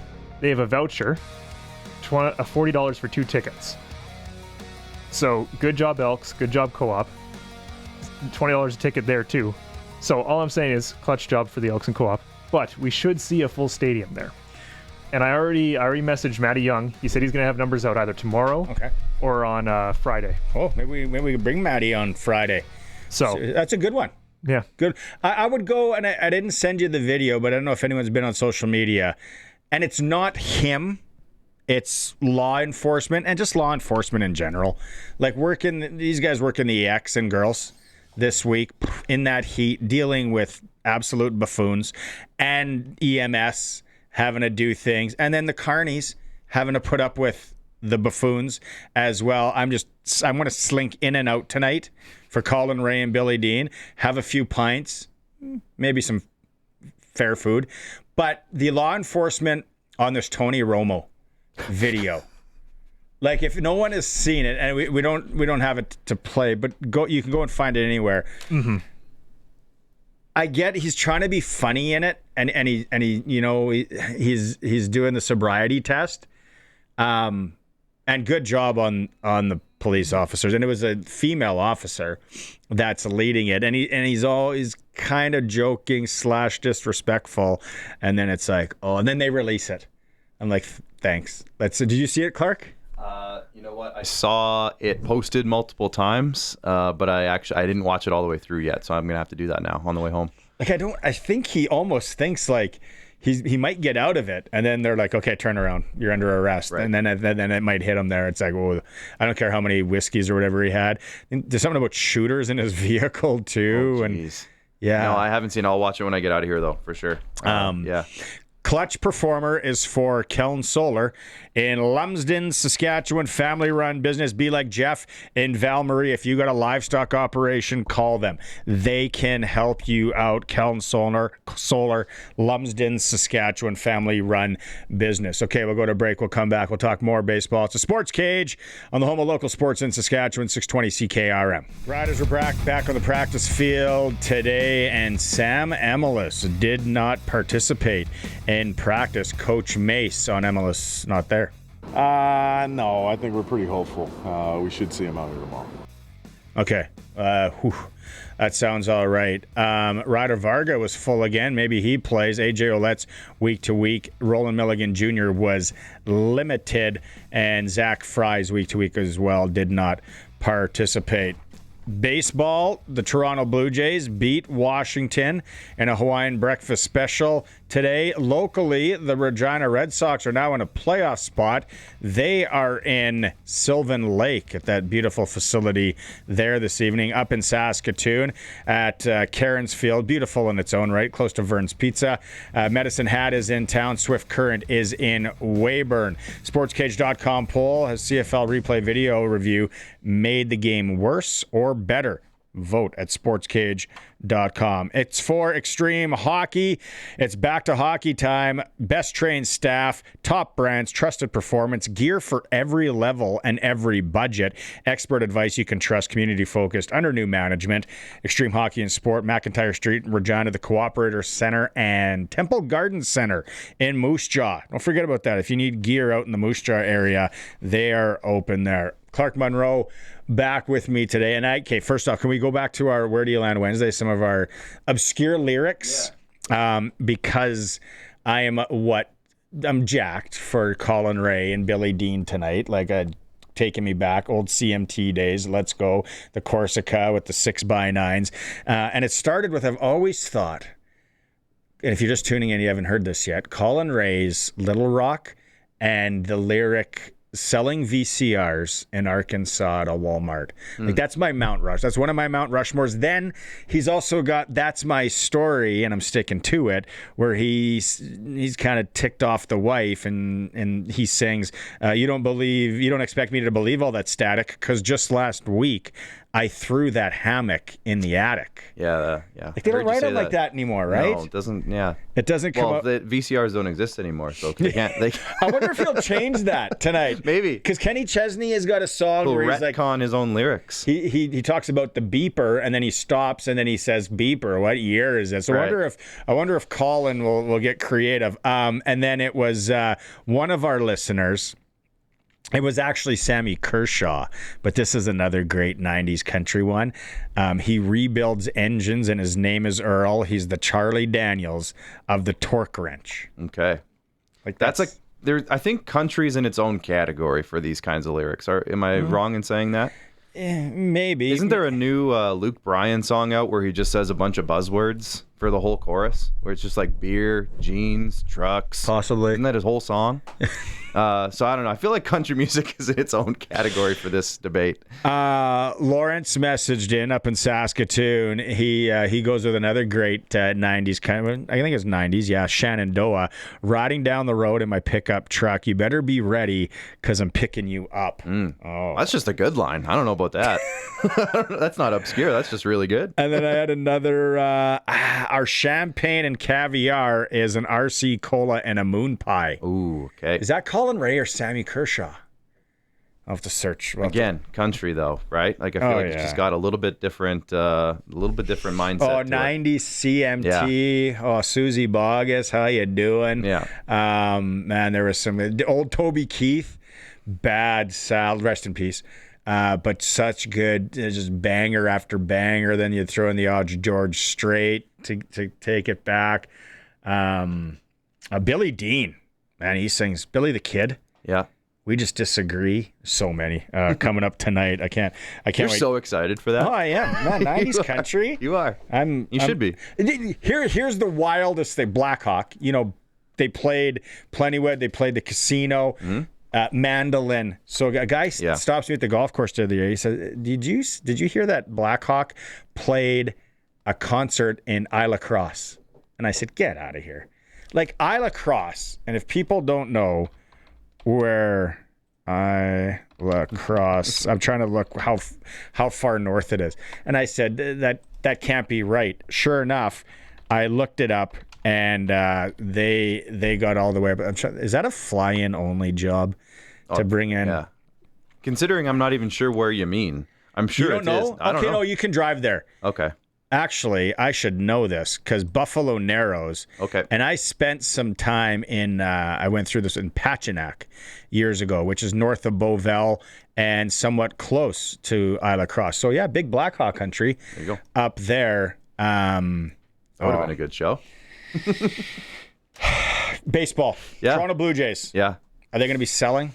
I think at this point they have to. I feel like there's too many teams this year that are kind of in a buyer mentality. And as much as the fan in me wants them to get to the playoffs again, I think there might even be an avenue this year where they could sell off a couple guys and still remain in the hunt. Like, I don't think selling in the way that the AL is this year, the American League is this year. I don't think selling means you have to tank. I think selling means you could get creative. Maybe a few moves out, maybe a move or two in, and all of a sudden you got a spark in your locker room, it's a whole different clubhouse, I should say. It's a baseball term. I was having a good conversation about that debate the other day, clubhouse versus locker room. But you could get a spark in your clubhouse, and all of a sudden you're putting some wins together. So I think selling, much like they did a couple years ago, 2024, where they moved out a couple of expiring contracts. They brought in a couple of pieces that are now on the team. Brandon Valenzuela being one of them, for example. Piñongo being one of them, for example. So I think you could get creative with it and still remain competitive and see what happens. Okay, I got a baseball guy here, so I'm going to ask you. We're going to bring in Sprinkle of the Day for Sports Select, sportselect.com, where you can make your picks online and go under futures, because you can place future bets. And like if you're a wrestling fan, because SummerSlam's coming up this weekend, or you can go, and I can't believe it, because you kind of think wrestling is staged, possibly. Wow. But you can go and bet on it. Okay, I want to ask, let's go to Major League Baseball. While we got a pro here in Clark. Where is it? You got it? Okay, let's go. Nothing's on the board. American League pennant winner. You just passed it. We're just watching. There's a TV in this studio, and I'm watching the Rays. And I think if they can get the right pieces at this trade deadline, I like the chances of the Rays getting in there. They need a big bat. I think they're very top heavy with their offense right now, but they're so dangerous all across the board. So if they could get maybe a big pitcher, like a Tarek Skubal, for example, from Detroit, it might be tough, because I think by the sounds of it, the prices and the chase for him is going to be crazy. And the Rays just don't typically do that kind of thing. But if they can get a good arm, like a Kevin Gausman, for example, from the Jays, and a big bat that could maybe balance out their lineup a bit more offensively, I really like the chances that the Rays have of just being that team. They do this every 5 years, right? This could be their year to do it again. So I like the Rays a lot. But I mean, yeah, the AL is so weird this year, where if you look outside of the AL East and you look at the standings, the AL Central is full of 500 teams. The AL West is full of 500 teams. So to me, the winner's coming out of the East this year, whatever that means. The Red Sox are crazy hot lately, so like, could they be that like Cinderella team? Maybe the Yankees. We'll see what they do. Some good value there. Yeah, but let's go to Colson. If you go down World Series and the Dodgers, and who knows, the Dodgers might be buying as well. But World Series winner, Dodgers aside, they're 255 under futures at sportselect.com. Then it's New York at 575, Milwaukee 870. Like, when you look at this, is there any value there? I like Atlanta. Okay. And I think if you can get in on them now, I'm just looking at the odds here. I feel like their odds are going to get, well, depending on how you look at it, their odds are going to get better, because I feel like they're going to add at the deadline. And they can take out the Dodgers in the NL. Yeah, they need maybe another pitcher, and some health. I think they've been dealing with health issues, but they are a team that has all the pieces you need. So it's just a matter of getting to the dance, and then I think they're a team that could do it. But I think they're going to make a move or two. Blue Jays are 71-1 to win the World Series. I wouldn't even put a couple bucks on that right now. No, I don't think. Not even a tune. I would love to, but I can't. Take it to the X. Get a fiddlestick. Yeah, exactly. Instead, grab a beaver tail or something. Speaking of the Braves, man, you're a baseball guy. Carter Beck, first round, Cardiff, Saskatchewan, like Great that. segue. It's got to make you just like so happy as a baseball guy. Yeah, so I coach his younger brother, Corbin, who's a shout out to Corbin. I hope you're watching, Corbin. One of the Becks are probably watching. But yeah, no, Corbin's a great kid, and he always told me about his older brother and how much he looked up to him. And Corbin got to like be a bat boy for the Saskatoon Berries while Carter was playing there, and and the family itself. It's one of those small town families that they basically put their lives on hold to run the community sports there, and they did a lot of baseball stuff in the winter, the Beck family. So it's just like a feel-good story all around. Like, yeah, Carter's great, and he's a great kid. He's a great player. He deserves it. But all the stuff that went on, it's one of those, like, he's, thank your parents, thank all the people in the community kinds of things to get where he got. So it's just such a cool story, and it's so much deeper than him just being a fantastic kid and a fantastic ball player. I love it that he was a weapon at hockey, too. Oh, dude, yeah. And then COVID, he kind of like, I'm going to go do this. I'll go baseball. Yeah, it's easier to train for baseball. That's great. Any shout-outs for any of the local teams provincial-wise? Because I know we were in tune there. Yeah, well, we were just talking about the clutch performer, and I just wanted to give a shout-out to, really quickly, to all of the kids who just finished off their 18 and under AAA careers. Because, that it feels like it wasn't that long ago that was me, winning provincials in my final year of 18U. Shout-out to us. Who was that? The Regina Mets in 2009. We had a powerhouse of a team. But I coached a lot of these kids now as they were, 12, 13, 14, 15 years old, because I'm a baseball instructor in my spare time here and there. And now I got to see a couple of them making, pretty big impacts in the provincial championships over the last weekend. But Saskatoon ended up winning it, and there's a ton of kids from the Team Sask program on that roster. So just a shout out to all of them, all the Regina kids that just graduating. They're graduating their final years of the 18U programs. And everybody who's moving on to their second or third year now, keep working hard, and let's get Regina a championship. Clark, it's always a pleasure when you stop in and Thank you, and give us some baseball knowledge, especially. So thanks for hopping in. All right, time to talk to Crofty. Here we go. Joining us on the line, Dan Croft, Croft Electric. You like the Where Do You Land Wednesday today, Crofty? I know you're a 90s country guy. I do. I think I sent you a text. Pretty much the whole song, Boy Named Sue, has some great lines in it, for sure. Yeah.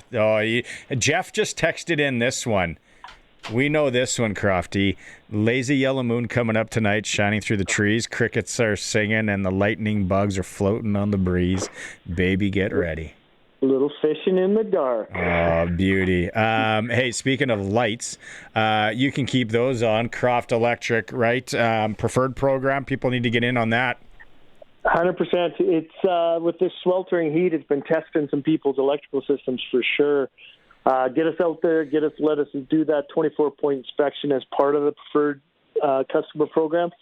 Get ahead of some of these problems. Let's find these weak points before they cause problems. And as well, get that priority booking in, because things are starting to pick up. Things are getting busy. The fall is going to be a busy time, I think, in the construction industry, in the electrical engineering in Regina and Saskatchewan. So if we can get your project on the books now, get your material ordered, get a little bit of a wedge in the calendar for you, whatever it is, whether it's at your house, your cabin, your business, whatever, make sure we got room for you. CroftElectric.com. Love the website, but also follow you guys on the socials. For sure. Yeah, to check out our Tip Tuesdays on there and our Friday Funnies. Our social team does a great job of adding a little levity to the construction world, for sure. How do they? And then they can always call you, Crofty? Oh, that's the best way to get a hold of us, in that 7:30 to 5 kind of range at 306-586-1333. But if this time of day, go on the website, like you said, check out that Contact Us button. There's also a button right on there to join the preferred customer program. So get a hold of us. Let us help you out. All right, Crofty. Thanks so much. We'll chat with you on Friday.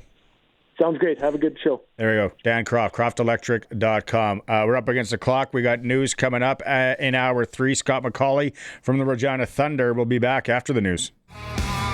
Welcome back to the Sports Cage on this Wednesday for Regina Motor Products, where you can get yourself a $25 SO gift card.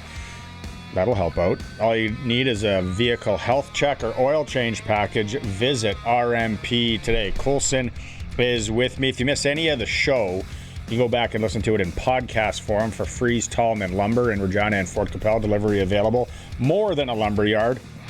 We've had a great run so far. Scott Schultz was in. We heard from Marcus Sales.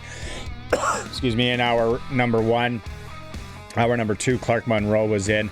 The Coaches Show with Marquay McDaniel. We're going to hear from Scott Schultz again here in hour 3, and still to come, Regina Thunder head coach Scott MacAulay will be joining us. Coming up on Friday, it's our first edition of the Taco Time Hot Take. We're giving a chance to win a $50 gift card to Taco Time with the Taco Time Hot Take. Simply call or text the Sports Cage. Your odds are better if you call in, and we're going to pick the hot take for the game coming up Saturday, and you get a $50 gift card to Taco Time. Always good. It's always a great time here. And then don't forget, until tomorrow at 10 p.m., Riders5050.ca, early bird prize, Blue Jay weekend for two. You got flights from Saskatchewan to Toronto, 2 nights at a downtown hotel near Rogers Centre, and 2 tickets to a Blue Jay game. Or you can take $3,600 cash, Riders5050.ca. Or Where Do You Land Wednesday? Obscure music lyrics with Billy Dean and Colin Ray playing tonight at the exhibition to open it up. Some great 90s country. We've had a few good ones come in on the Johnny Cash. Johnny Cash had a lot of good lyrics. I Walk the Line. I keep a close watch on this heart of mine. I keep my eyes wide open all the time. I keep the ends out for the tie that binds because you're mine. I Walk the Line. That was from Craig in Watrous. Schultz also liked Johnny Cash on his. He was Folsom Prison Blues because mine are Colin Ray, who plays tonight with Little Rock, selling VCRs in Arkansas at all Walmart. I think I'm on a roll here in Little Rock. I used to say, I think I'm on a roll here in Pachinak. I used to spend 3 weeks one summer up north in Pachinak. That was another good one. Oh, it's going to be good tonight. Sammy Kershaw's got a bunch. 936-6262, Prairie Land Rentals text line. What's an obscure music lyric that you got in your brain that we can get out there? Riders today at practice. Daniel Johnson is... it was the focus. Dave Thomas had a chance to talk to him, but Coach Mace on Daniel Johnson and Eric Johnson taking reps at left guard. We rolled a few things throughout the week, the first 2 days to see. Yesterday we looked a little bit different as well, so we'll review the tape today and then we'll make a decision. No matter who we end up going with or guys who've been around, and that room's so tight, man. There's multiple different combinations of how we can move the offensive line to go out and make sure we got our best 5 out there. So, like I said, after today's practice, we'll look at it and we'll make a decision. Coach Mace also on the growth of Daniel Johnson. Man, he's an aggressive player. I think everything that you saw about the guy prior to coming here, he just validated all that stuff that you see. So, true pro, he understands what it means. He's been taking his time, learning stuff on the fly, trying to pick up as much stuff as he can in the event that he'll get an opportunity to play. And yes, that wasn't the right one. Here is Coach Mace on the growth of Daniel Johnson. He's not wet behind the ears anymore. He's been able to play tackle for us. He's been able to play the XO. He's been able to play guard for us. So he's intelligent. He's got great feet. When he's been able to play, he's played at a high level. And it's been, a steady trajectory for him in doing so. So love the path that he's on. Sky's the limit for that kid. Really interested to see, and I know some of you texted in yesterday, guys like Benny that are going to the game in Edmonton, the crowd. I think it will be the largest crowd of the year in Edmonton for the rematch Saturday night. I think it'll be a doozy. Colson talked about in his Clutch Performer. They got $20 tickets. They got $20 tickets up in Edmonton as well. Let's stay with the Rider chat with Daniel Johnson as Dave Thomas sat down with him a little one-on-one. Daniel Johnson, in the absence of Zach Fry this week, you've been taking a lot of reps at the left guard spot. What would it mean to you to get the start this week? Man, it's always next man up, and having a brother down kind of sucks, but the aim is to win every week, you know what I mean? And the coaches are counting on you. You got to be counted on. So I'm excited. I'm excited for the opportunity, excited for the challenge, excited to play them again, you know what I mean? So it means everything, of course. Like, these guys are my brothers. I would do anything for them, you know what I mean? So being able to go out there and perform for them, it means everything to me. Now, throughout this season and really your career, you've shown your versatility, whether it's tackle, whether it's guard, whether it's coming in a tight end role. What does being versatile mean to you? Being able to play multiple positions was my thing. It's just like you can't be a one-trick pony. You know what I mean? You got to be able to play all positions. And as an offensive lineman, we have 5 guys on the field, so being able to play all positions is something important. You know what I mean? So that was my focus going on. Is all technique, just trying to build on last year, and trying to be better. So when it comes to that versatility, is it harder mentally or physically? Probably more mentally. It's like a lot of different rules in each position. So being able to communicate to anybody, either that's a receiver, your guard, your tackler, your center. So it's awesome. It's awesome. It's a challenge. Like, you always got to learn, and football is always a learning sport. So and I love learning. So that's the big thing with me, is being able to learn and understand the game, understand more positions, understand the offense. So it's been awesome. Now, also, you've had the misfortune of being dinged up at times through your career. What does it mean to finally be healthy? My off seasons are a lot longer now, so I don't have to deal with school. So it's all about getting healthy, getting back, and making sure my body is where I want it to be every single day, and being able to train hard and stay on the field. That's the main thing about playing, is staying on the field. You guys know it's a physical sport, so stay on the field, being healthy is most important. So every day you gotta stack days. You gotta make sure you're not blinking with anything. Like, you can feel good one day and then skip on treatment, and then it hurts the next day. You know what I mean? So being consistent is a big thing. Dan Clark is soon going to be inducted into the Plaza of Honor this season, and he talked about how George Cortez approached him and told him that, hey, you're going to be a tight end on our offense this year, and all you got to do is check in. And he said that opportunity really launched him into where he ended up at center starting, and eventually a Plaza of Honor career. Tell me about the opportunity that doing that role presents to a young football player. Again, it's awesome to be able to be part of the offense and be trusted in with our team and our coaches. So it's awesome. It's awesome just being able to get out there and play for your boys, play for your brothers. You know what I mean? I don't want to bring this up, but remembering to check in obviously is key. The Riders have been penalized twice this year for it. It's crazy. So sometimes it just is what it is. You really got to go touch the ref and make sure they're talking to you. So it's pretty funny. So I make sure I'm screaming his name and getting after him. Like, I'm putting my hands on him, trying to make sure shake him a little, trying to make sure we make eye contact. It's funny. He got a white hat. We started wearing, I don't know where it is, but he got a white hat that says report for DJ, which is funny. So one coach is wearing a white hat every practice, so I just got to go there, report. Yeah, it's funny. It's fun.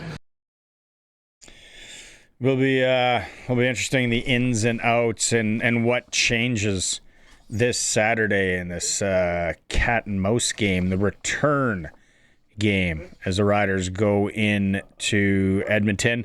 Again, if you're going to the game, let us know, 936-6262 on the Prairie Land Rentals text line. We're going to keep the football talk going. We'll go to break. We're going to come back. We're going to talk to head coach of the Regina Thunder, Scott MacAulay. It's SportsCage on the home of local sports in Saskatchewan, streaming through our YouTube channel at sportscage.com. Western Pizza guest hotline. Western Pizza, perfect pizza, generous amount of toppings, plus all the Greek food you just can't make at home. Visit your local Western Pizza. Joining us, head coach of the Regina Thunder, Scott MacAulay, back another season. How has it been? I guess the nights are getting cool, but it is hot, Scott. You got to keep guys hydrated out there. Yeah, no, it's been super hot. The players are well taken care of. We have Jake Flair, who's our water boy. He's running around making sure that they have all their water bottles filled up and there's a water station. But it's more so the coaches are the ones that I'm most worried about all the time. Tarps off for the coaches? No, we wish we're not the ones with the best bodies, So maybe a few players will in between drills, but coaches normally are gone. You're doing the friendly thing, the exhibition thing in Brandon again. Obviously, that's worked well that you're doing it again this year. Yeah, no, we always want to make sure that we have some sort of exhibition game. And, right now going to Brandon, playing against Winnipeg, there seems to be the most cost-efficient way to do it. And, this year we got quite a few young players, but, we want to make sure that we were able to have this game. Let's talk about who you see at quarterback. I heard you got a youngster in there, second-year kid? Yeah, I guess the secret's out. It's not gonna can't hide it anymore. But we we made a couple changes during the offseason. One of them is to go with James Solanka as our number one quarterback. He's very athletic. He's very driven. And then also we have another guy, like it's kind of like 1A, 1B, but the other guy is Eric Carew, and he's a real tall kid, like probably like 6'4", and strong arm. You're very smart, able to read the play and stuff as well. So we have a good 1-2 punch, but I'm excited to see what they have to bring to the table. You've been around this game for a long time. Obviously, you must see that they're capable to play in the league even as young second years. Yeah, no, absolutely. Well, until you actually get out there and see the live bullets and stuff, it's always you're always like kind of a little bit worried. But I think being around for a while, you definitely have an idea of if the guy has the mentality to be able to play and take over the team and lead them in the direction that we want them to. And I think both those guys can do it. And, Jane especially, like he's such a great athlete and, very driven to play good solid football and have guys follow him. That I think he'll be a great addition. What do you got on the O-line? Younger O-line this year? Yeah, we, like what we did the last couple of years is we brought in a couple of Americans and brought maybe some other guys from youth sports. And to be honest, like we kind of have a couple gaps there with guys in year that would be in year 5 and 4 now. And what we wanted to do is we wanted to give our guys that were younger, a couple of years to grow and get a little bit stronger. And now a lot of those guys are in year 3, and it's time for them to play. We did bring a kid from Brazil, which Brazilian football, they're working hard to improve it and stuff, but it has never been really the best football. But this guy looks super athletic and seems super aggressive on his film, and we brought him up here, and everything's true. Like everything we saw in film is what he's doing on the field, and we're expecting him to be part of the top 6. How does that come to fruition? Like, what does he contact you? You contact him? Someone? There's a middleman there. How does that happen? Yeah, like it's just weird. That's it. There's this guy in Montreal. His name's Glad Charmant, and so the bottom line is that I don't even know how we became friends, but we became friends, and I actually brought a couple kids in from Montreal a couple of years ago, and I just kept it on Instagram, and next thing I know, he just reposted like a highlight reel of this kid from one of his buddies that he met at the World Cup for football. And this guy was the head coach of the Brazilian national team. So I just saw this. I'm like, who is this guy? How old is he? And that's how it started. And he introduced me to the coach, and coach seemed like a great guy and told me all about the kid. And I met with the kid and his young man, and his English one was pretty darn good, and seemed like a great guy. And so at the end of the day, like it's going to work out well for us. He's very athletic. He's strong. He's mean. He understands the game. So that's great. But even if it didn't, you kind of create a bit of that exchange program. Maybe some of our kids can go down to Brazil and play for a little while and experience the world. So, Coach can go down in the off season. Yeah. Well, that's what. Where's he living? Is he living with another player, like a billet kind of thing? Like we every year we rent out a couple houses. Okay. And we'll rent out to certain guys and put them up in the house and stuff. So right now he's living in a house with 2 other players upstairs, and then in the basement we have a few players that are living in the basement as well. What do we got on the defensive side of the ball for the Thunder this year? How's that looking? Wow, we're feeling pretty confident. Gonna have to get after him after last night's practice, but our D line is like loaded. Like I think that's our strength of our team, and we have a lot of guys that are in their 4th and 5th year, and they're big and they're strong, and they've been playing the league for a while. And we think we have like 6 or 7 guys that can easily rotate and be the guy. And then defensive back, like we pretty much have everybody.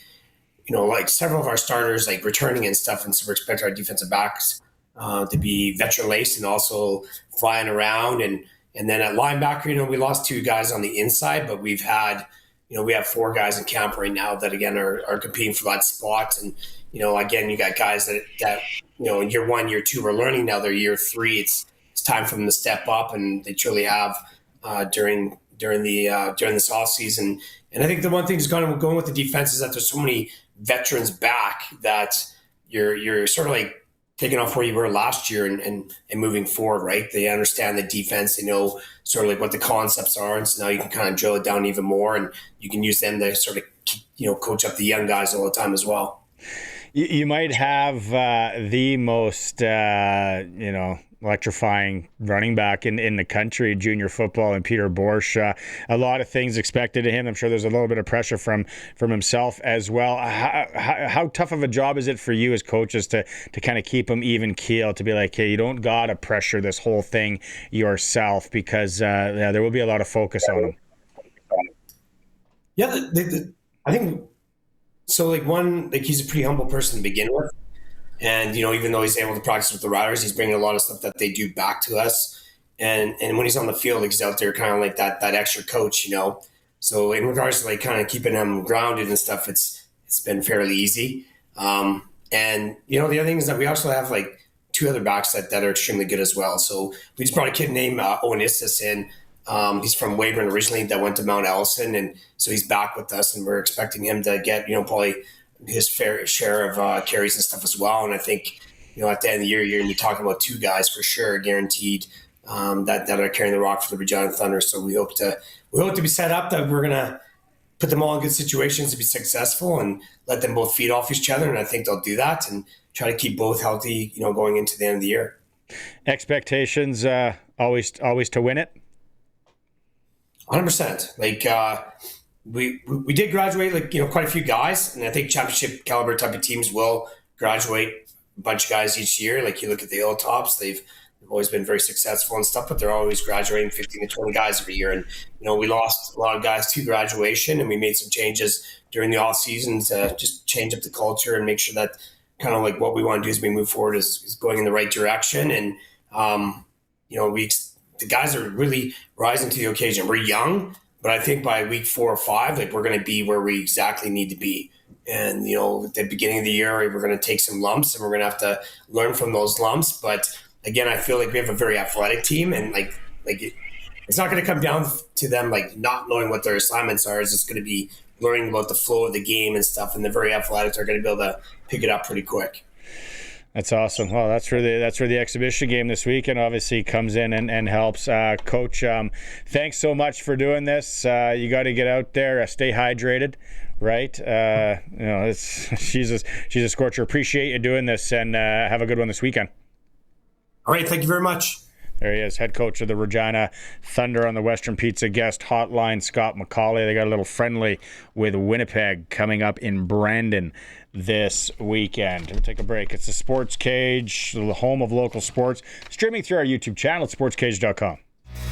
Not at Rough Rider practice today or on the practice field. Sam Emelis did not participate. Coach May says it's all good. He expects him back tomorrow. Zach Fry's week to week. Nelson Lacombe was full. We had limited participation from Roland Milligan Jr. and AJ Ouellette week to week did not participate. Blue Jays won this afternoon, finishing off that series in Washington. In the Western Canadian Baseball League, the Red Sox are in Sylvan Lake tonight. Big game. They need points to stay in the playoffs. Medicine Hats in Saskatoon. Swift Current trying to claw into the playoffs are in Weyburn. SportsCage.com poll is CFL replay video review made the game better or worse? You can vote at SportsCage.com. For Regina Steelcraft Doors, made in Western Canada for Western Canada. Also locations in Saskatoon and Prince Albert, covering all of Saskatchewan. Where do you land Wednesday? Had some fun if you're just tuning in today. I like talking my music on the show. It's obscure music lyrics or just music lyrics that you love. And I go 90s country with Colin Ray and Billy Dean playing tonight at the X. Absolutely love it. I started it with Colin Ray's Little Rock, where he says, selling VCRs in Arkansas at a Walmart. And then you can double up with That's My Story from Colin Ray. You don't expect me to believe all that static, because just last week I threw that hammock in the attic. That's gold. That's musical gold. So Prairie Land Rentals text line, 600 Albert Street. You get to deal with the owner, Chris.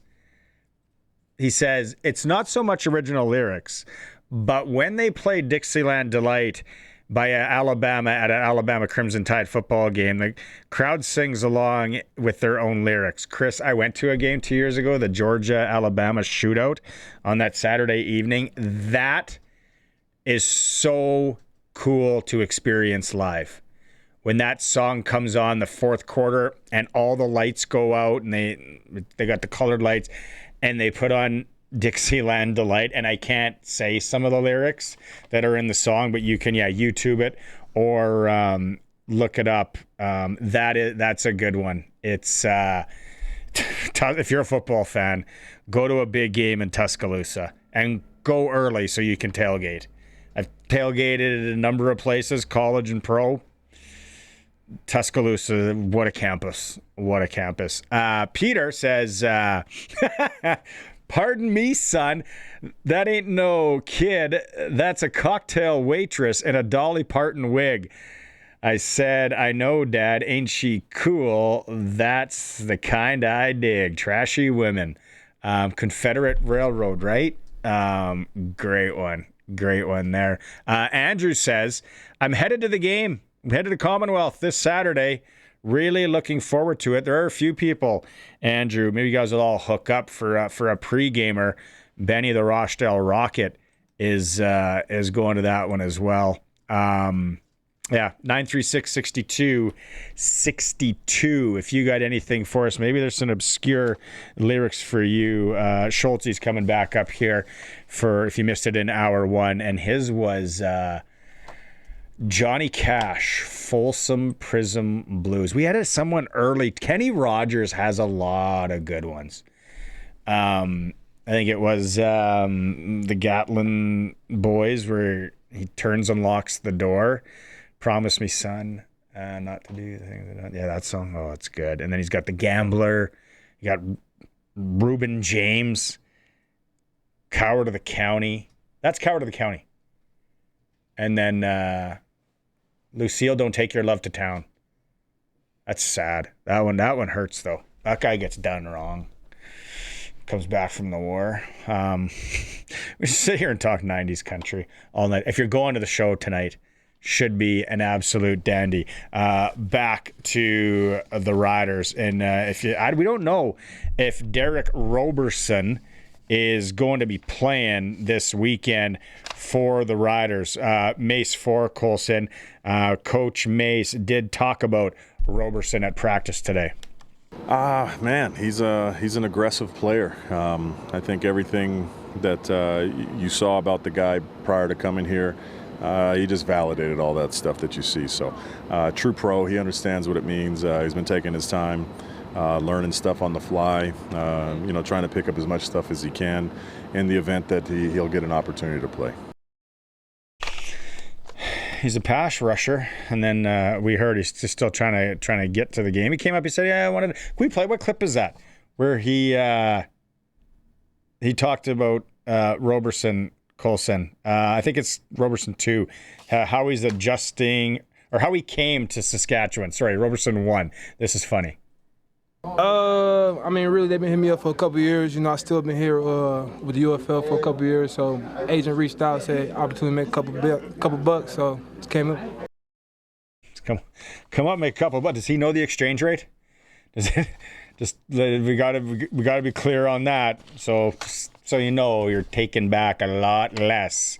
And then Carney's boys want to take even more. Yeah, it's not a great setup there. Daniel Weeb.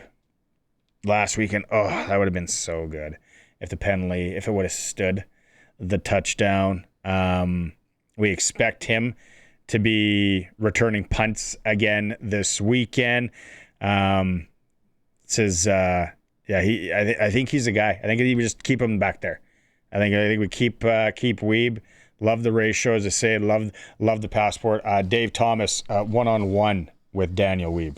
Daniel Wiebe settling nicely, I would suggest, when it comes to the Saskatchewan Roughriders. What would you say when it comes to how you've gone through the first third of the season? It's been a lot of fun, learning a lot. Just been trying to soak in as much as I can. Having a lot of help from the teammates, from the coaches, which I endlessly appreciate. And just excited to keep building, keep getting better. The one word being used to describe you thus far in the season is versatility and your willingness to do whatever it takes. Are those great attributes to hear? Yeah, that's awesome to hear. At the end of the day, I'm just trying to do whatever I can to help the team. I want to be the best team that I can be, and to me, that's just being ready for wherever they need me. If you watched your tape in college, you obviously returned a lot of kicks throughout your career. So is this anything different than what you experienced at that level? Yeah, it's definitely a little different. You're going up a level, so the speed it's faster for sure. People are stronger, so a little bit of adjustment, but it's been a lot of fun. The punt return that wasn't is what we call last week's dash towards the end zone. What was going through your mind? Just trying to score. Every play I'm trying to score, right? So didn't end up scoring that one, but I want it back for sure. What point did you know there was a flag down? I knew I stepped out. That was the thing. So I knew there was a flag when I kind of got back to the sideline. But that's going to happen. That happens for sure. But it's got to be next play for sure. What does that mean that the team trusts you to go back there and field kicks? Because it's a key component. Yeah, it means a lot. At the end of the day, I just want to be helping the guys out as much as I can. So to be back there, just do my best. Coming up against the Edmonton Elks for a second week in a row. In Canada West, you had back-to-back games. Is this anything different? It's good to be seeing the team right next to each other. They're a good team. We got to be ready for them. And we got to go play them again right I guess in a week, right? So it's good. They came to our house, they beat us, we got to respond, right? We can't be going there playing soft. We got to be able to go back and play a good game. Do you broaden the scope or the magnitude of this game knowing that there's a season series potentially on the line and the standings are going to be impacted with a divisional opponent?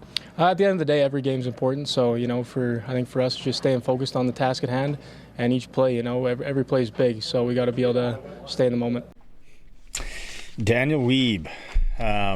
Maybe he gets one this weekend. Maybe that's one of my sprinkles. Special team riders, special teams touchdown. We did sprinkle of the day earlier. We talked baseball on that. I'm going to dial in the football bets tomorrow, and then Friday we got Lotto Lawrence supposed to join us to talk sprinkling as well. Back to the Prairie Land Rentals text line here. Dano's coming back at it with another lyric. This is Alan Jackson. It's an Alan Jackson song.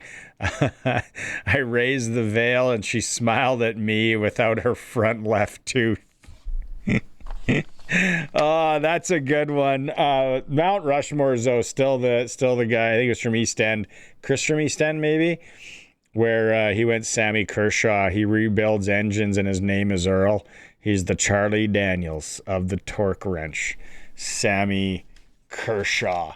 90s country tonight. Can't wait. Need the heat to go down tonight. Have a few pints. I'll give a full review of the show tomorrow, if anyone's wondering in the meantime. I think some of you said you're going to pull out your old VHS tapes, watch CMT. Sea Lightning says, saw Waylon Jennings at Craven. Well, give us a good lyric, Sea Lightning. We're talking lyrics. We're going to talk more football coming up after the break. The old 96er, Scott Schultz, will be with us. We'll talk about the game last week, the game this week, and more. It is the Sports Cage on the home of the Riders, 620 CKRM.